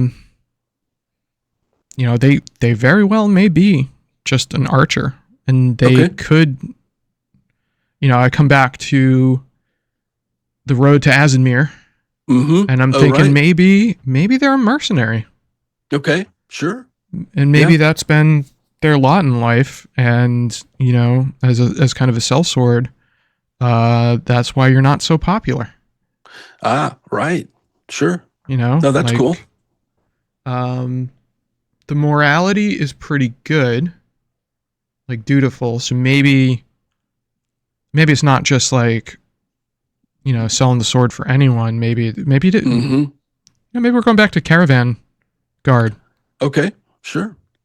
Because that fits kind of all of our things here. Right. Gives us a reason to be on the trail if that's where we are. Mm-hmm. Yeah, so why don't we set that in stone and say, do we want to say mercenary or do we want to say another version of that? Okay. Just to let you know a little bit about the cultural background of the feudal realms. When you see and I think we're probably both looking on page 43, there's several different man-at-arms occupations. There's a mercenary occupation. The man-at-arms is a term that is often used generally, right? Certainly historically. In our world, it's used broadly, and in other games, it's also often broadly applied to just any sort of fighter. A man-at-arms in the world of Harn is specifically one that serves on a feudal manor. What's interesting is now they often hire, and in the towns, and often other lords will hire soldiers, and those technically are what come under the heading of mercenary. So I know mercenary can still be somewhat structured, but it sounds like the idea of a sellsword would technically be a mercenary. Yeah. Now here's the other thing about your occupation in terms of role playing. You can choose an occupation that you don't necessarily pursue at the dawn of the campaign. You could be sort of an ex-man-at-arms, just having served a lord, but maybe this first adventure is you branching off into being a mercenary. So you don't necessarily have to get caught up in the technicality of that. But that's a general difference between the two words. But this is another thing. But maybe you've been a mercenary for quite some time, like even throughout your young age group, you were a mercenary. So in that sense, it sounds like mercenary would be the occupation you would choose. But you could also choose the yeoman archer, which I would probably disallow if you weren't. Well, I wouldn't disallow it, but it would be more of a stretch if your parents weren't also yeoman archers. But that definitely, and that's a separate occupation over on page 44. And that could be another example of maybe in your youth, in your young cohort age, because remember, you're going to have you're a bit older, so that maybe in your youth you followed your parents' occupation, but at the start of the campaign you've wandered off. Uh, a lot of it has to come with has to do with the skills that are offered. If you Yeah. chose the yeoman occupation, you would get a lot of you get agriculture, animal craft. You're truly a warrior farmer, in addition to the archery skill development. Mercenary, and some survival, right? Hmm. You're certainly a person of the outdoors. You might be more attracted to the yeoman occupation skill array. But the mercenary, you can see the differences. The mercenary would give you a little more, I guess, a little more melee. Uh, Which would be good because you never know. right. However, you get that horse. You get Okay, all those agriculture skills with as a yeoman, right? Like, yeah, as a yeoman, you get the 4 at the top, all yep. yeoman. And then you get the ones that are according to the subtype. So you would probably be a yeoman archer because that Hmm. most logically would follow what your parents' occupation was. The other, you remember, if you recall, there were 2 other subtypes: yeoman foot and yeoman horse. So Yeah, because you're here's what I'm thinking. okay. Historically, he was a yeoman. He followed in parents' Okay, footsteps. cool. You just move straight into that life. Okay. However, at some point, he picked up an injury or something, Ah. explains away the agility, Mm-hmm. Mm-hmm. and since he's no longer capable of serving whoever the Lord is, Right. Oh, now I he's see. just picking up work. As a Right. freeman, he can do that. Mm-hmm. So I'm thinking, at least that's where I would be leaning. So we Yeah, I go like for the that. yeoman occupation Okay. background, but currently he's not performing those duties. Yeah, that's no, that's fine. So in your up in the standing section at the top of the page 1 character sheet, occupation, this is referring to your own occupation. You would type in yeoman archer also. Okay, got it. And so now, does that update automatically in here? It does not.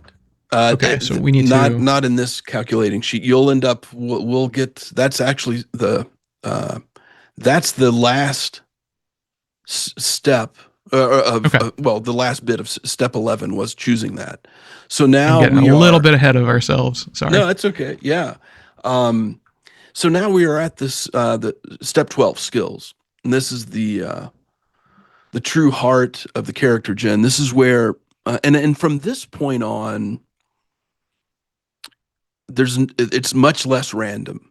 And this is Hmm. something else to point out, that the most random portion of the HarnMaster HMK character gen has to do with your background and then the attributes. But notice, even in the attributes, depending on various house rules, that can be mitigated. From this point on, you're as a player, you're truly when you have the chance, you're selecting the exact skills that you want. Now, with that said, the first set of skills are called folk skills, so that dwarves and elves and some other types of folk might have specific tables that you roll to have, because they, in as typical with other fantasy settings, they live longer, so they acquire more skills. But this doesn't apply to you. Notice the second step of the skill step is the arcane talent skills. We kind of jumped ahead. This is where you had already applied the 1 point to spirit, so we've done that. Okay, step 3 is the family skills. You receive 5 development points of family skills, and you would roll back. It'll end up being your own occupational skill. But let's look back at page 44. In the bottom right hand corner is the yeoman Hmm. occupation table. So you get 5 points that you can spend. Is there what was the limit? Let's see. The maximum DP that can be spent on a family skill equals half the number listed. So if we go back, 2 of those 5 points could be selected in agriculture, right? Because 4 divided by 2 is a 2. 3 rounds down to a 1. Survival rounds down to a 1. You can't select initiative as a family skill. Notice that initiative 1 divided by 2 rounded down is 0. So you could pick 1 in archery, because archery is a 3. You could Mm-hmm. pick 1 in fletching. So it could very well be 2, 3, 4. You have a slight decision to make, right? So you could pick agriculture 2, animal craft 1, survival 1. That adds up to 2, 3, 4. And notice archery would be a 1 and fletching. One idea is just to pick 1 in all 5 of those skills. Yeah. Okay. So would you say, because of the way the family stuff breaks down, that if you want a more expansive character, definitely change up your occupation from what your parents did? Like, well, although that's a classic min max, right? Is to yeah. follow in your family's footsteps. And so you'll get, just by implication, there's a slight boon if you like the skills that your family occupation presented. So you're going to have the next step of background skills will allow you to branch out a little bit. So I wouldn't, it's really what you're wanting. It sounds like to me, based upon the narrative that you laid out a moment ago, that it makes perfect sense that you'll be picking up similar skills as your family skills. I think we're going to take the one, what would it be? One in archer, 1 in agriculture, 1 in animal craft, and I guess 1 in survival. Is that what we'll end up with? And then also 1 in fletching. Yeah. Yeah. And okay. This is not uncommon. There are some occupations where when you look at the math, there is no choice. These 5 skills, but of course, in some of them, there is, especially like the noble professions, you do have quite a wide choice offered. But in this sense, 1 agriculture, 1. And so all you do is you go to the character sheet. Let's look at agriculture. Right below survival, you would type in agriculture. Okay. If you hit tab, notice that got it. It and then perception, tab through will, and if you tab once more, the cursor should end up in a blank space, and that's where you would type in the 1 for the 1 point of agriculture. And I'll point this out.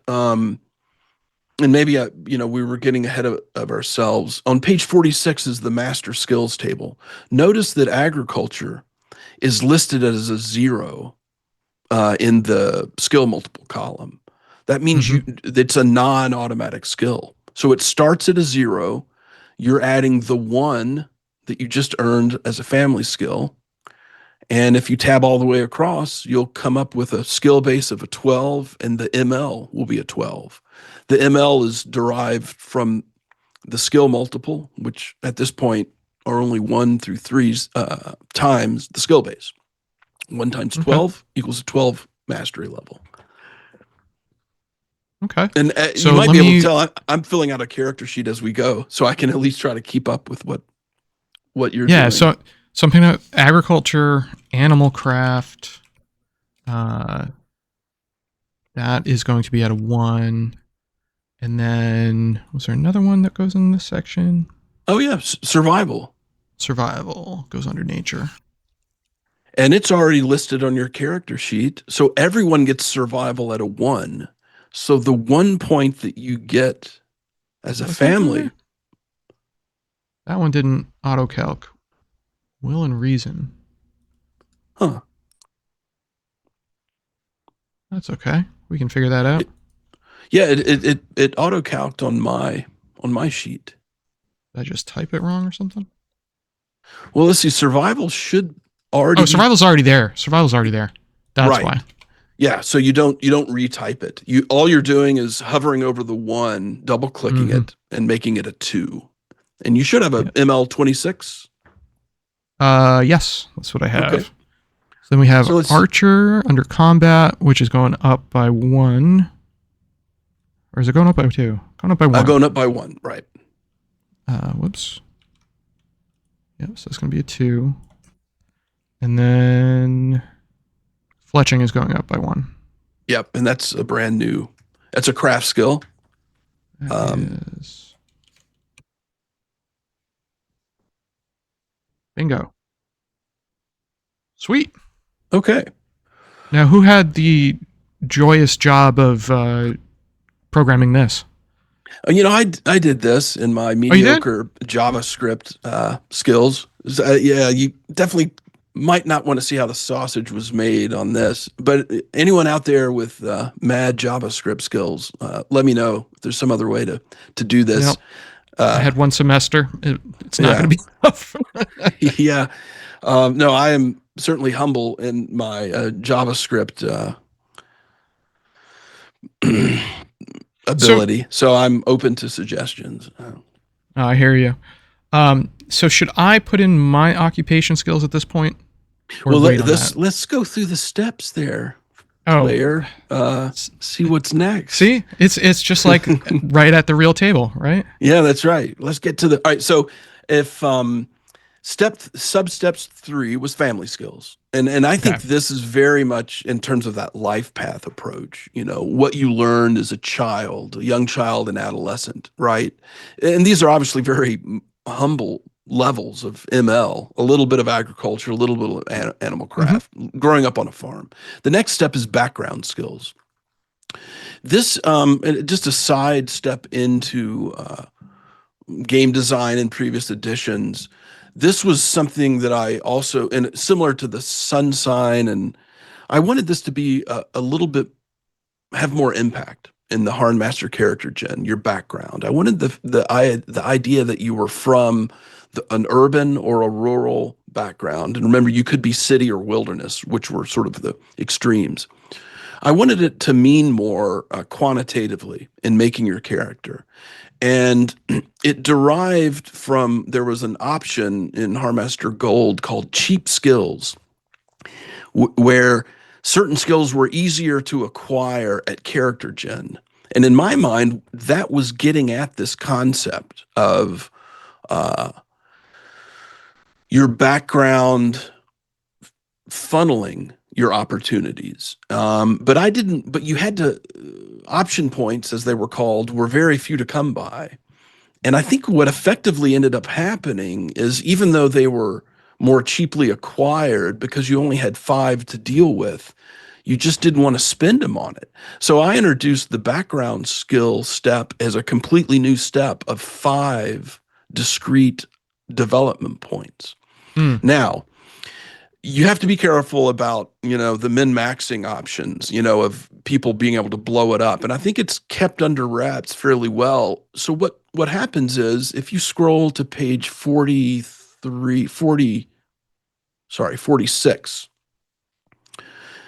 and this is, the skill list table. Over there on the right are some various subtables called background skills. Now, your character has a rural background. And I think there's 15 rural, and you'll notice that some of them exist in both rural and urban environments. Metalcraft was sort of a feudal, cultural wide common craft, but some of them don't. Some of them are particular. I think there's maybe 5 or 6 that are unique to a rural background. So you have 5 points now that you can spend on, and this is different than the family skill stuff where you were a bit railroaded into what you could choose. These can be chosen from that list of 15 italicized rural background skills. Now, here's a special thing. If you pick a skill that you haven't developed yet, you can put 2 points into it. And I'll give you an example. And I'm not guiding you. Let's pick hide working. Notice that it's not, you haven't developed it yet. So you could spend 2 of these 5 on hide working. You haven't chosen writing, but I do want to point out it exists on your character sheet, right? Everyone gets it as an automatic skill at a skill multiple of a 1, but you technically haven't spent points on it. So you could spend 2 points on writing from those 5. But this is where you were asking, how can I become a more flexible or more generalized skills, maybe to make yourself maybe more interesting. You can tap into some of these background skills. And notice, and this is also by design, none of them are the combat skills. Right. This is not, and then that's not merely a game design choice, right? To keep melee from being blown up. It actually kind of reflects culturally what's going on. That these background skills are really meant to reflect the broad milieu of, in your instance, a feudal rural background. What are the skills mostly being used?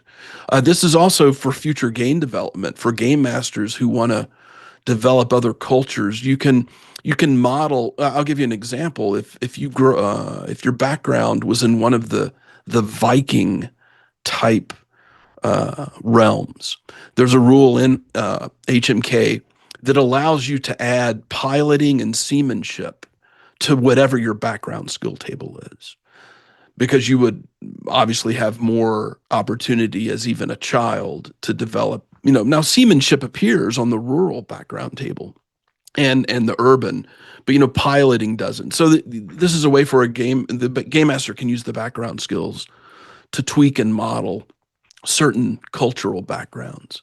So with all that said, you get to spend 5 points on the rural background skill table.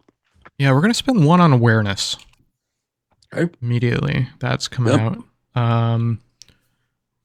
We already picked up agriculture and animal craft from my background. I think fletching. Mm-hmm. We're going to put another point in, so that's 2 points spent. Okay. I think riding, we are going to put another point, so that's 3 points spent. And then something we might not encounter. Mm-hmm. But swimming, I'm going to drown if I don't put a point in that. And that comes up. Right. Okay. Because that's entirely my agility of 9. Yeah, you've suffered there. That's true. So I've got 1 more, and I'm thinking this should be a new skill. Okay. I might go the basics of metalcraft. Yeah, sure.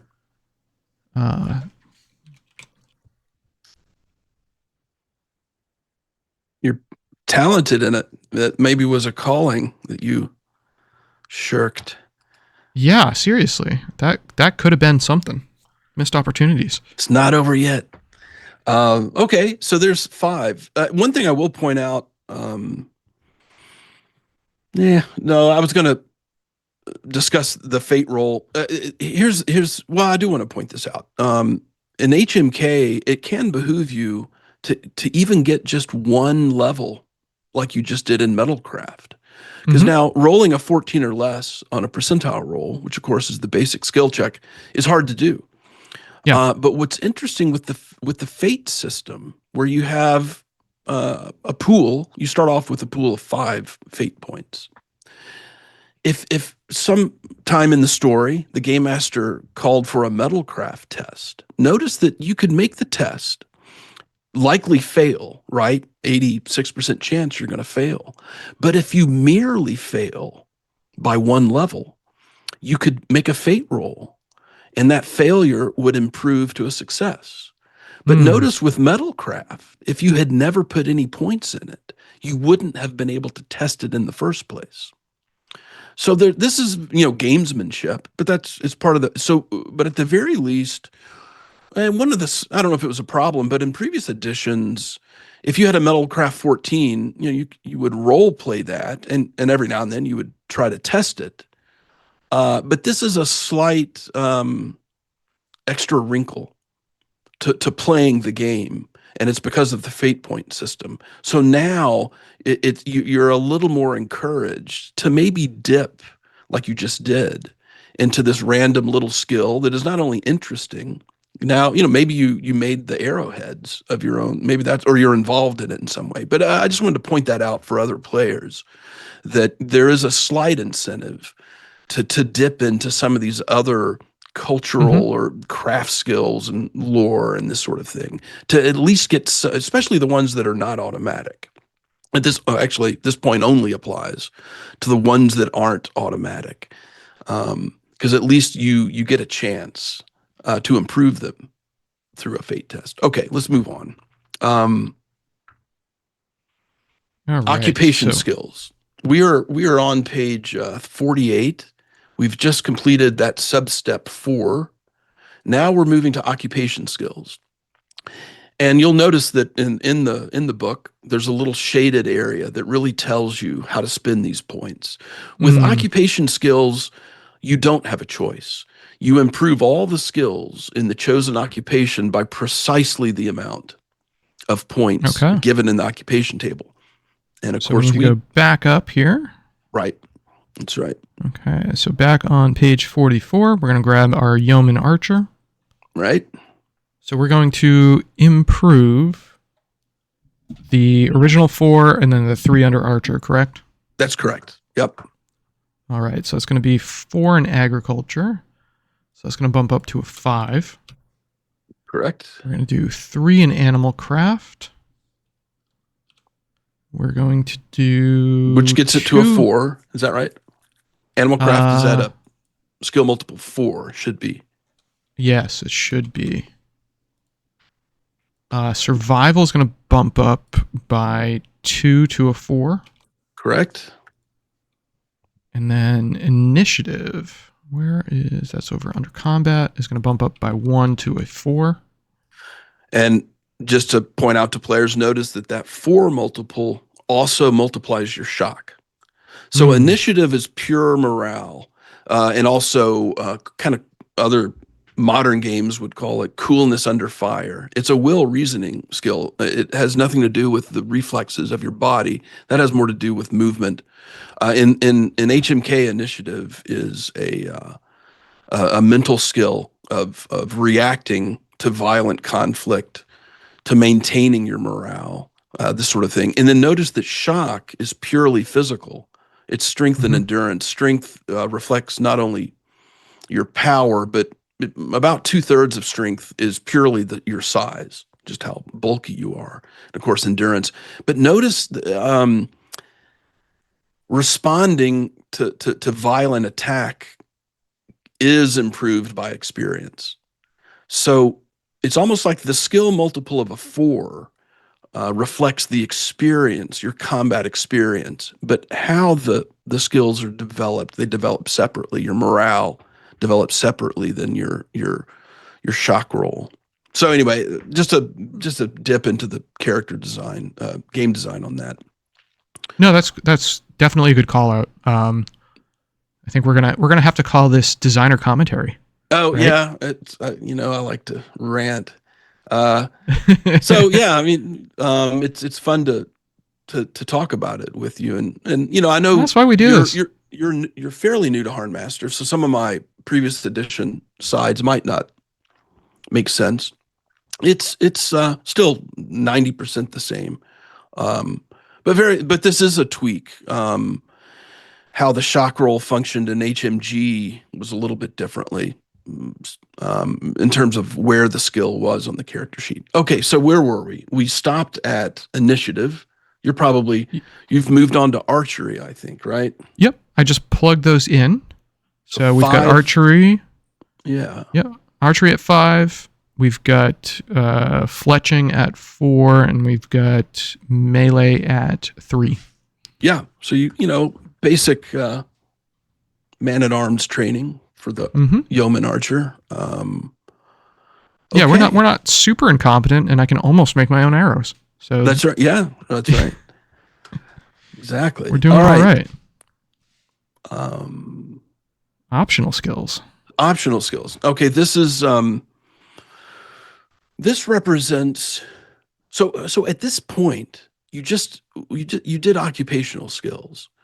And that's the equivalent, certainly in the crafting occupations, of having completed an apprenticeship, which usually starts when you're around 13 and lasts for a couple of years. So if we were kind of mapping out the life path approach, you would be what I would call an adolescent, right before the young. Now, these next 5 points are option points or things that you developed as a young adult, maybe as a teenager and in your early 20s. Now, these can be from anywhere. There's an esoteric skill exclusion. So it's a little bit hard to dip into Pavarism, right? Mm-hmm. Like you don't just do that. There's a Right. lot that goes into Yeah, making that happen. it's a cultural thing that the game mechanics I would maintain have to reflect. It's not like taking a dip into wizard level 1, just to and now game masters can run it however they want, but if you haven't developed an esoteric skill by now, in basic character gen you can't unless you house rule it. So no, I beefed those rolls. Oh, yeah. Well, you could have with your aura. Maybe you could have gone into. Okay, so you get 5 points to develop in any skill. If you've already developed it, it can only be 1 point. But again, similar to the background thing, if you haven't developed it yet, you could put 2 of these 5 into it. Oh, by the way, I always forget this. Make a quick 4d6 drop lowest roll. This is your singing talent. And arguably, this is where HMK is a little more complicated. It used to be based. This characteristic is called voice, and it's your singing voice, and it technically should be unrelated to your eloquence and the sonorousness of your speaking voice. They're physiologically not related or little related. So this is going to be your singing talent.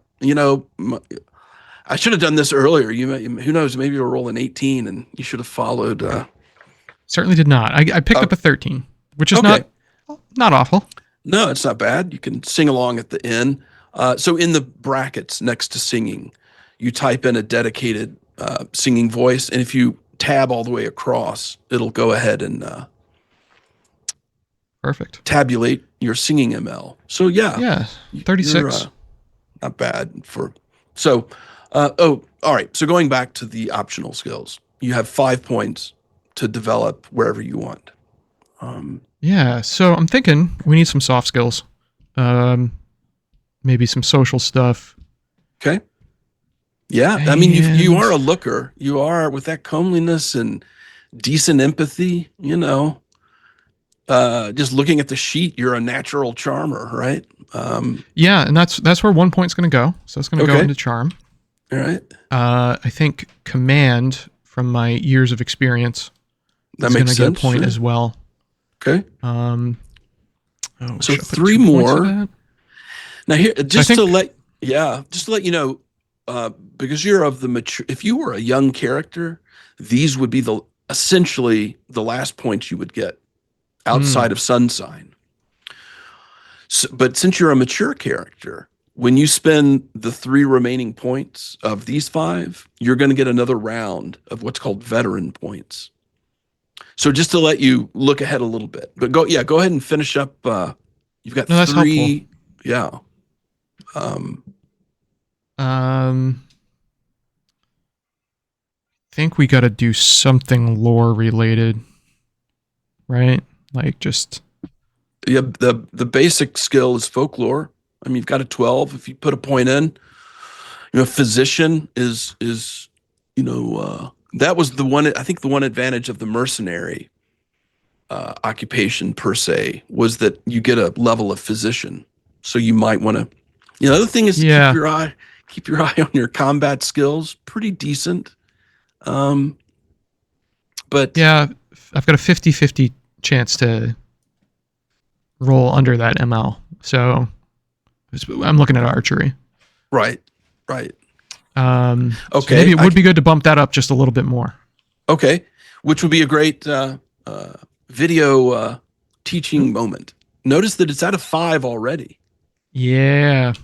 Now, here's what's interesting. You can't go to a 6. What happens is and you don't have to you can decide not to do this, but there's a diminishing return beyond skill multiple 5, and it's called a mastery boost.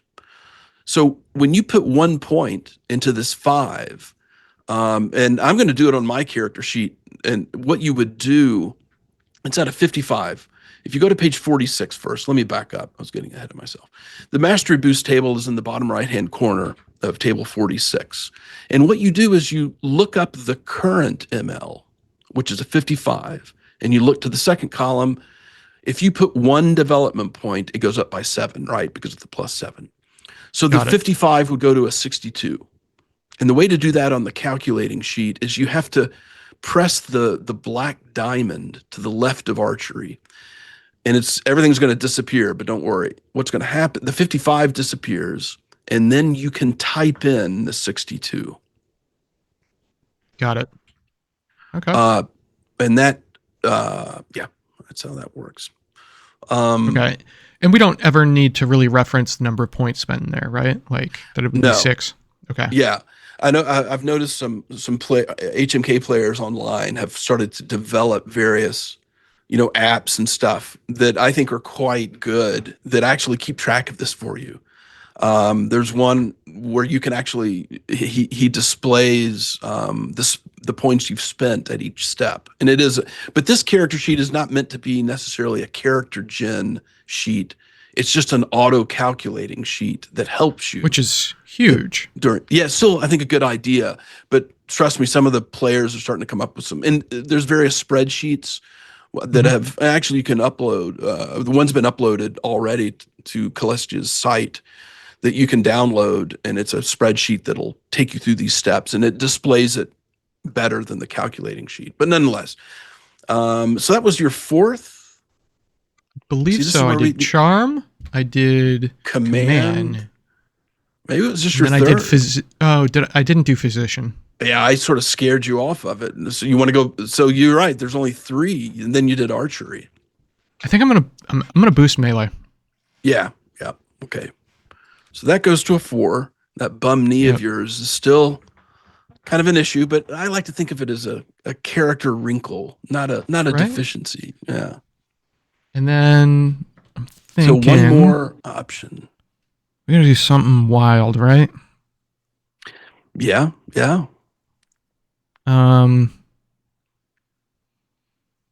Well, we also don't want it to just be thrown away and then forever a failure, right? Like if I threw herb lore on there, it would be a 10 or something. Yeah, exactly. It's not going to be worth it. So why don't we do instead? Why don't we do another social skill? Intrigue could be interesting. Yeah. And I think, I always, Or sorry, what's the trade skill? Is it guile for negotiating? Well, it's great that you bring that up because the social skills have been developed in HMK, and one thing that's pointed out in the adventure chapter, in the subsection entitled Influence, which of course uses these what are called persuasion skills. So charm, command, discourse, guile, the first 4, plus theatrics. Those 5 are called the persuasion skill. And notice you said, what's the trade skill? Well, it depends on how you want to approach the trade. Do you want to trick them by lying, which, is an option in trade? That would be guile. Guile is an attempt to persuade someone through a falsehood, to lie to them. Charm, you could enter a trade negotiation by charming them, complimenting their attire or their culture or whatever. You're charming them into the agreement. Command is where intimidation comes in. You threaten that if you don't agree to the trade deal, well, then I'll hurt you at the, down the line. And that would be more, so there's a task at hand. And the task example you brought up was trade. And I don't know whether you meant like at the county stall, trading over a sword, or I was thinking it was like haggling. Yeah, haggling. But to your point, I don't think this character is underhanded, so I think it's going into charm. Yeah. Okay. Right. Yeah. But I'm glad you reminded me that these are all broken out that way. Mm-hmm. Um, Mm-hmm. Because yeah, you know, I've got 3 points in guile by default, Right. so he's not never going to try something, but it's improbable that it'll be successful. Right. So Right.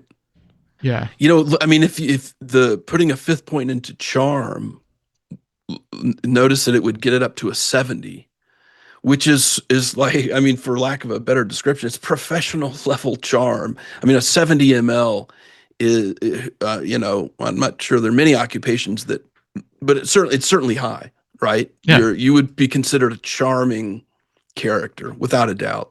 So it's kind of an interesting, and in fact, it would become your highest ML so far.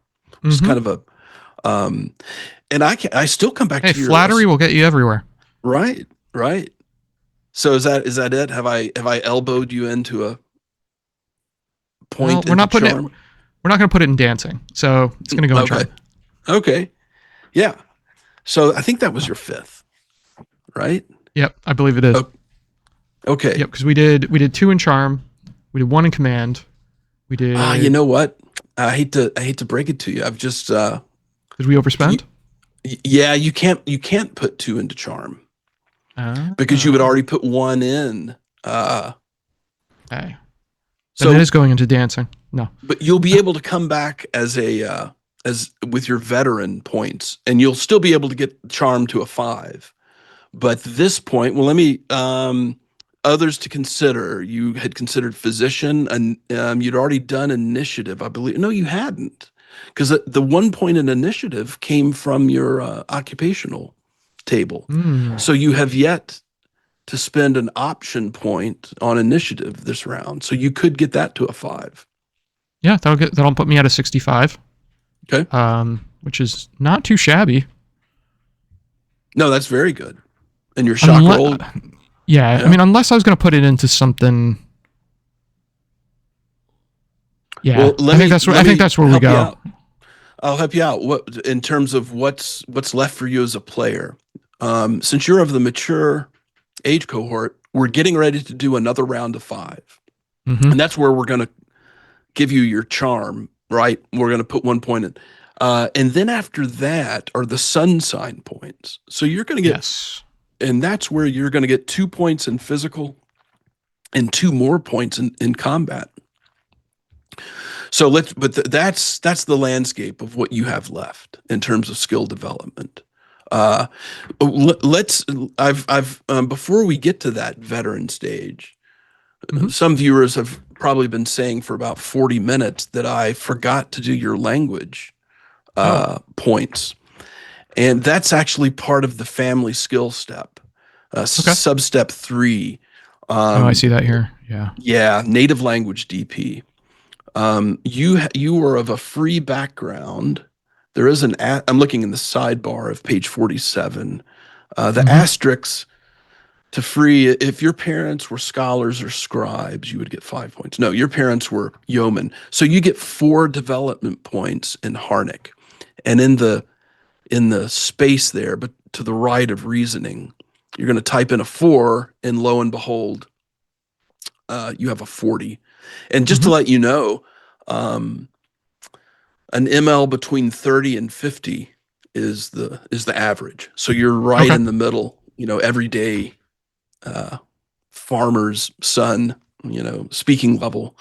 Nothing erudite, but certainly typical. Actually, the most typical language score you could have.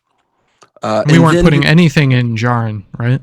You haven't yet. There's an option, and for the fun, let's see if on page 48 is a bonus language point option. I think I'm not going to do it. I see, but you can certainly spend language points from any of these from the optional and the veteran pools. Of course, you're not going to have any Sunsign. So you would have to spend, we'll let you know, if you put 1 point into Jarin, it'll automatically go to a 2 because of the region table. Remember in the last column of your Harnick region table, being Mhm. from the Kingdom of Kaldor had Jarin listed after that bullet point. So if you spend 1 point, because it's a regional language, it'll go to a 2. But I'll also let you know that there's extensive language tables in Appendix 2. And that tells me that Harnick and Jarin are so similar, they come from the same family, that you would get another bonus point, another bonus level.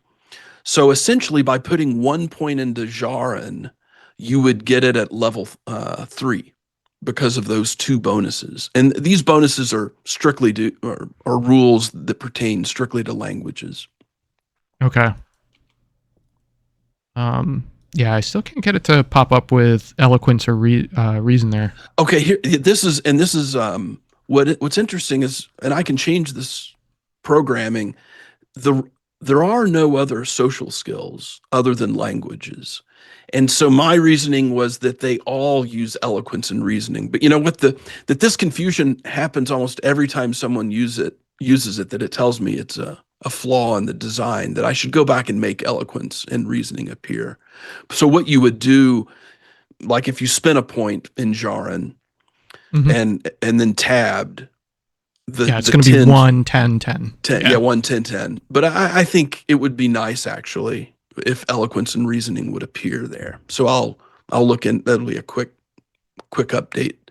So we just finished the optional Yep. substep, which at this point in the character's life, he's in his early 20s, roughly early mid 20s, and so you're actually a mature character at the start of the campaign. So the next 5 points are reflect the skills and experiences you had throughout your young age group, throughout your 20s and into your 30s. And this really takes you up through the most recent narrative experience, various experiences. Yeah. But it essentially functions like the last step. 5 more points. You could put 2 points into a single skill if you haven't developed it yet. Which, by the way, the other family skill we failed to do is, at least for Harnick characters, everyone gets 1 point in a ritual, in a religion, Oh, okay. which is a lore skill. So we can go ahead and put a 1 there, and this is considered an automatic skill. In terms of the religions, the most common rural religion for you would be Peony, Mhm. which is the home and hearth, sort of growth, this sort of thing, healing. So it would Lorani is also probably the Very second most. Caldoric. Right, right. So yeah, your choice really, and you don't necessarily have to decide that now, but you do have 1 rank in it. Yeah, we'll Or go. We'll one. go. We'll say they're Paeonians. Okay. Um, And there's just barely enough room for you to type in Peony. I think it'll fit. But yeah. okay, that was the last correction. That happened during substep 3, Okay. family skills. That Okay, so seems. now we're back to the veteran. This is And I can put 2 into a single thing, correct? You said. Yeah, if it hasn't been developed, which is a little hard to tell, but I can let you. I can tell. Like you could put 2 into stealth, right? Even though it's at a 3, you haven't developed it yet. Yeah, and you know what I was thinking about? I was thinking about kind of hunting. Okay. So I Yeah, the think. hunting is a task. I know in some games it's an actual Yeah. skill. But So I was wondering if it's like a combination of survival yes, and something else. So well, tracking it would be involved. Perhaps stealth, certainly archery, which you're already at. What now? Here's the thing: you can put tracking I is a think nature tracking. skill, and you Yeah, could put 2 points into it from this pool. and I think that makes sense. Okay. Of course, we have the -10 to nature, thanks to the Sunsign, but that's okay. So we're going to use 2 there. Yep. And this is something that you can keep your eye on tracking as something that you want to improve once the game starts. You know, because obviously 22 isn't great, but it's a good start, and you can develop it as the game develops, and maybe you become a better tracker, right, throughout the campaign that you weren't as a young person. That, you know. Yeah, I think it's like, yeah, we've gone hunting a couple times. Yeah. You know, we live on a farm, we don't really need to, but right. And your survival 52 is fairly decent for, you know, not to be completely in the outdoor profession. I mean, your yeoman background had you traipsing throughout the countryside as a right. Okay, so sorry. So 3 more points from the veteran. I think we got to put another one in melee. Okay. Yep. And then we have 2 other points. We'll boost charm to 5. Oh yeah, we got to get that 5 in there, right? And I think we'll boost command to 4. Okay. Is there anything that I would rather do? Let's see. If you, just to let you know, if you put it into archery, it would be a +6. Okay, and that would get us to 68. It'd get you 68, so maybe not. Awareness, I mean, you know, it would get it to 60. Good not to get jumped on the road to Azadmir.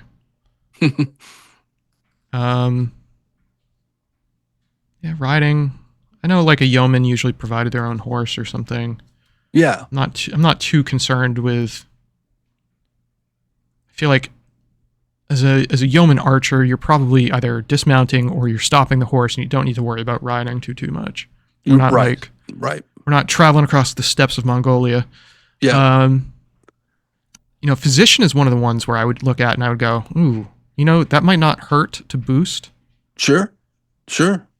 And I've got, let's see, I put 1 into charm. I put 2 into tracking is 3. Put 1 into melee is 4. So I've only got 1 left. So, right. You know, we'll boost physician and just give us a 5th of a chance, right? Yeah. And the simpler tasks of physician will often give you a +10. You know, just to treat a minor wound, you'll get an inherent +10 or 20. You know, being able to stop bleeding is a little bit easier. Now, you won't be performing major surgery with a 22 because there are ML caps on what you can actually do. You can't just on a lark see if you can successfully perform surgery, right? That's in the physician rules.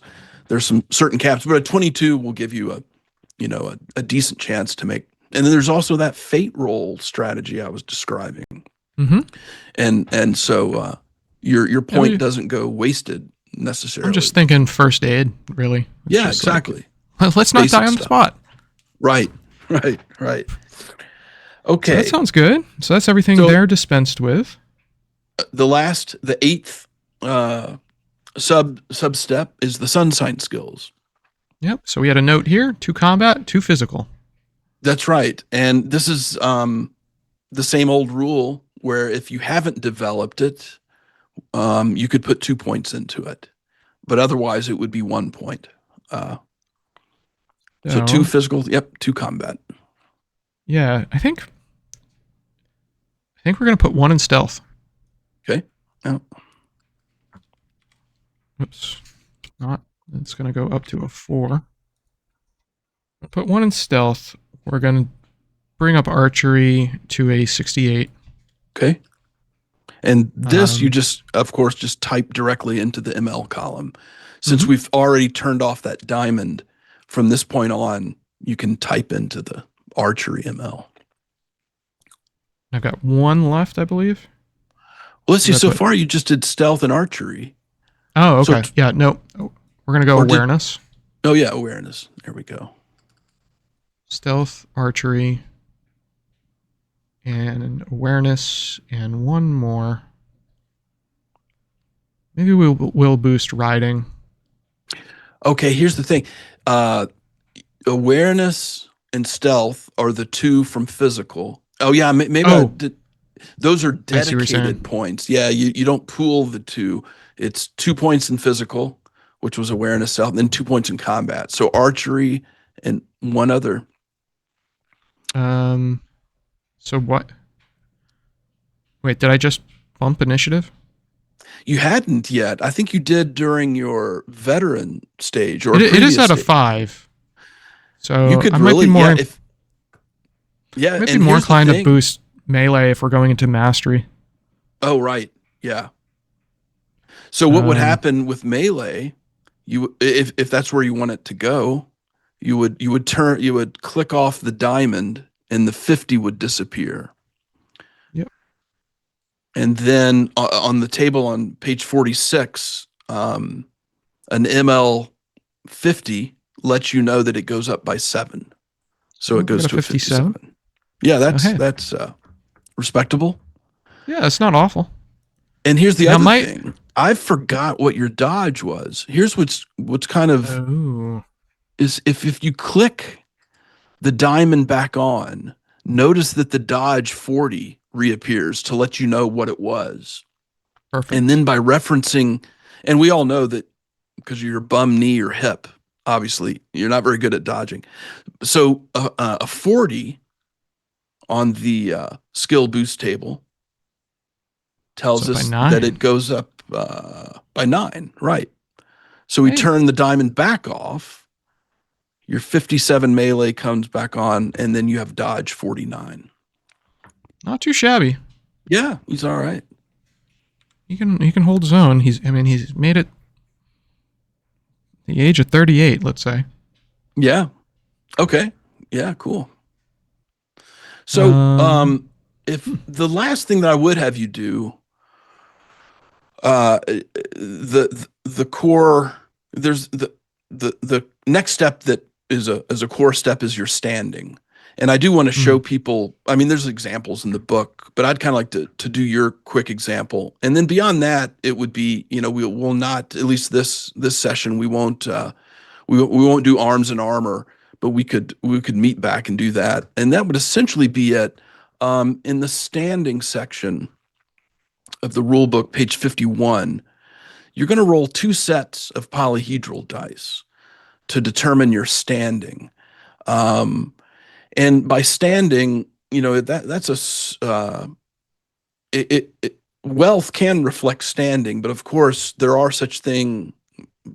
I don't know how common, but certainly not uncommon of having poor nobility.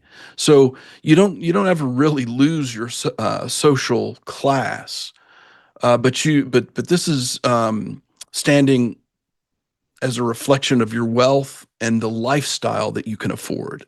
mm, Um, so there's 2 sources of it: your family wealth dice based upon your background, and then what you're currently doing, your occupation wealth dice. And I'll take us through fairly quickly, and you can sure. follow along.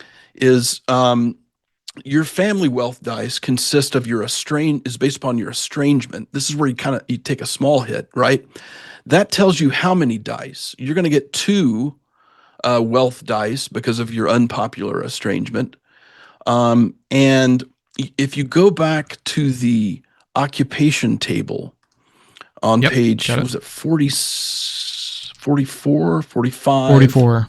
44, you'll see that a yeoman archer has a D3 Mm-hmm. wealth die. The D4 is for the slightly wealthier yeoman horseman.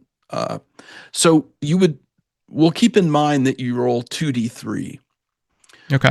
We'll just jot that, jot down on a piece of paper. And let the second half of your wealth die. Actually, let's roll these first. Now, as a player character, you get a slight boon similar to rolling attribute dice, is that you get an extra D3. So instead of rolling 2D3, you're going to roll 3D3, but drop the lowest. Okay. So it's almost like rolling attribute dice, right? So let's have 3 D3 rolls. Okay. All right. We're going to drop a 2 as the lowest. And that Okay. leaves us with an 8 or 2 4s. So it's actually going to be 2 2s. Two Right. twos. Gotcha. So Yep. that adds up to a 4. Okay. The second half of your wealth dice roll is your current occupation, which we'll consider it the same, right? You've maybe only recently set off as a mercenary, so you're going to roll like for your family dice. It's going to be a D3. The number is based upon your age group, and so the sidebar of page 51 tells us that as a mature character, you get 2d3. So it's going to be the very same dice array, right? You get a bonus Okay. one for being a player character. So you're going to roll 3d3 again and drop the lowest. Nope, we lost the die. That's off the grid. All right. So 3d3. We rolled 2 3s and a 2. So we ended up with 2 3s. Okay, so those are two. That ends up being 2s, right? No. I rolled 4. 6. Sorry. The literal roll was 2 6s and a 4. Okay. No, you already did. Yeah, that's fine. Well, that's good. So that totals to a 6. We add that to your 4 that you just rolled. So your final, and you can type this in to the wealth roll, the wealth row in the standings section at the top middle of the character sheet. And the last thing we'll do is we'll take a look at so you have a wealth of 10. That's an actual number. Now, if we go to page 52, you'll look at the standing table. And this is going to translate to some equipment and to some money, but the assumption in HMK is that it's also a reflection of your current lifestyle, right? If you go across the various columns, it gives some various examples. You're actually fairly wealthy.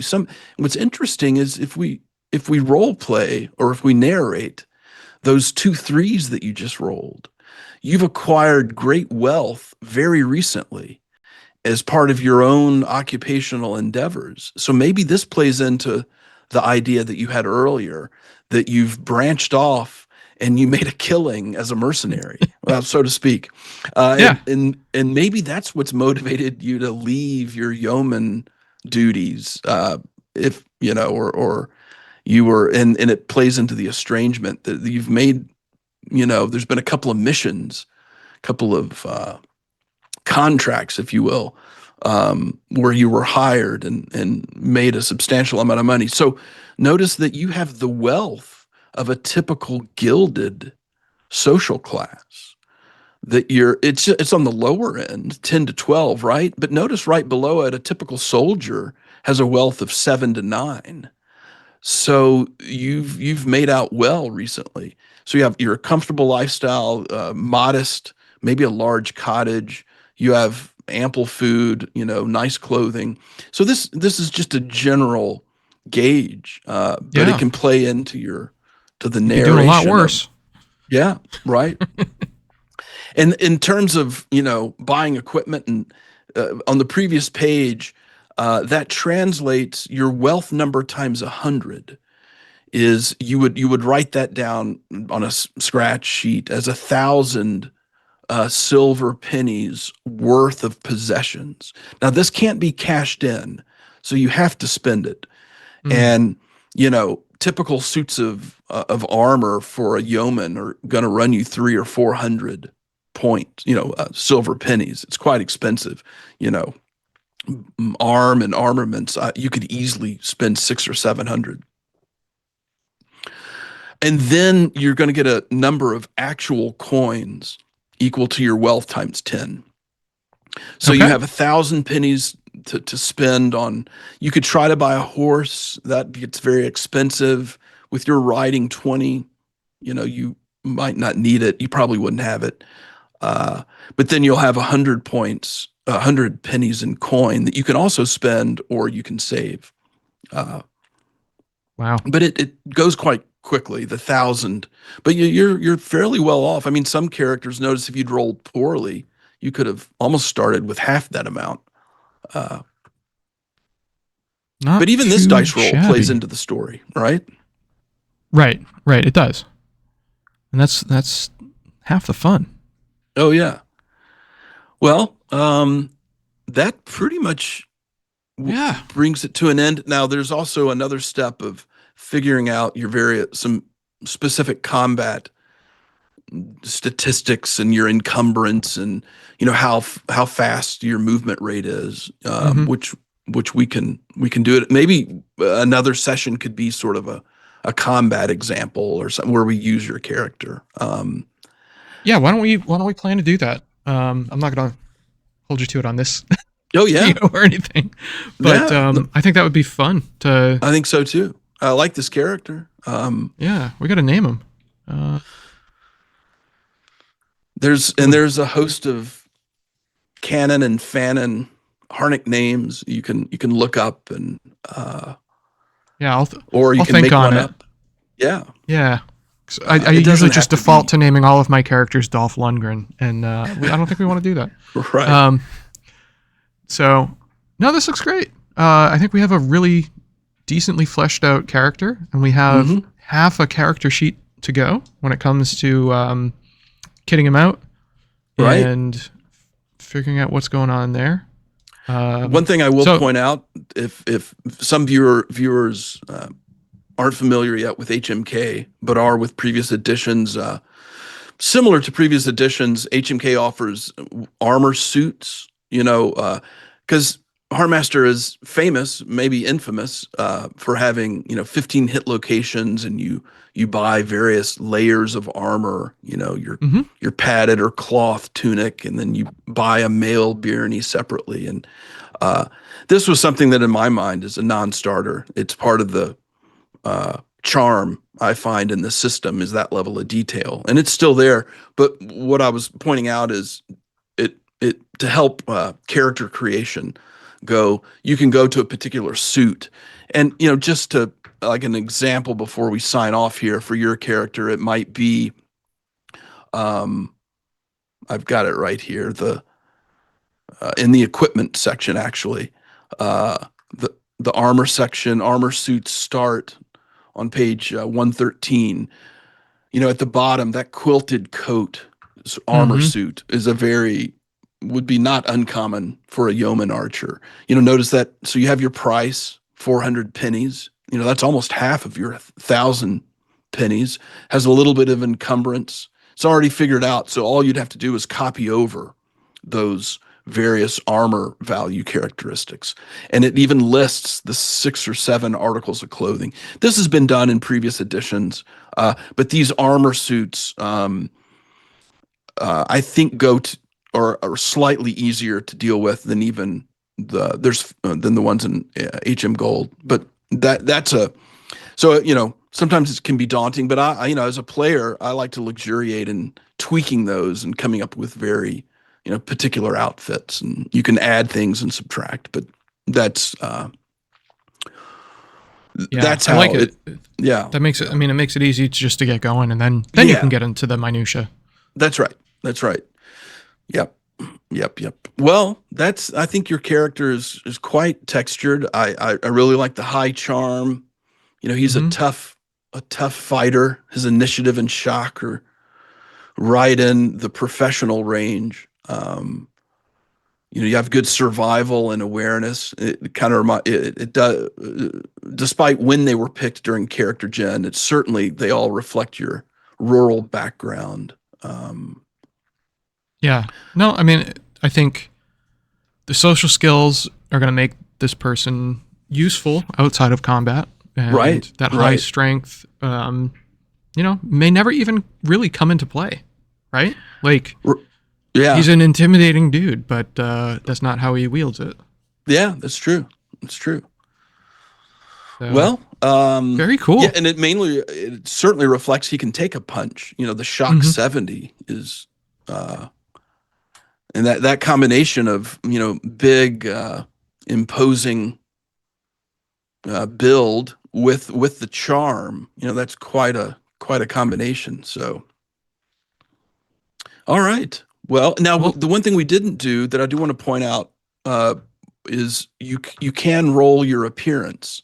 yeah. Uh, and this is in that same character appendix. And these are almost verbatim the very detailed charts from HarnMaster Gold. It's Appendix 3, Appearance.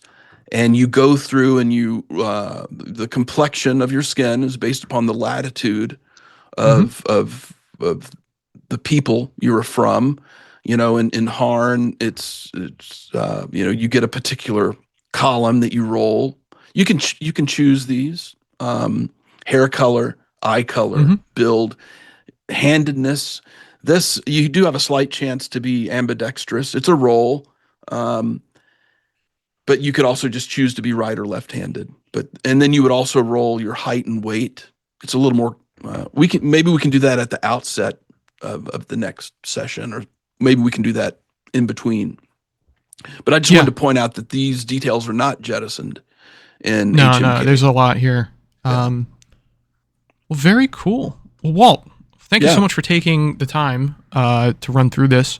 I think folks are going to get a lot of cool behind-the-scenes details that they wouldn't have gotten otherwise, and especially for folks that have known the system for decades at this point. There's going to be new things in here for them. So unless even if you're a newbie like me, there's plenty here. For everyone. So thanks for taking the time during this busy season. It was great. It's always in my mind a good story. HarnMaster character gen. I mean, we've got a lot to work with, and it was fun to hear you develop his background based upon these roles. That's all you can hope for, and I think I hope it proves the interesting results you can get from the random dice rolling. And if you're in a gaming group that supports the story and what you're trying to, in a positive way, there's nothing prevents you from. We didn't do any erasing, did we? I think you pretty much kept everything you rolled. There was no real hand waving, which could have happened, but you embraced your agility 7, that sort of thing, and you have a great character to play. I'm looking forward to it. Let's see what this guy can do in combat. That sounds good.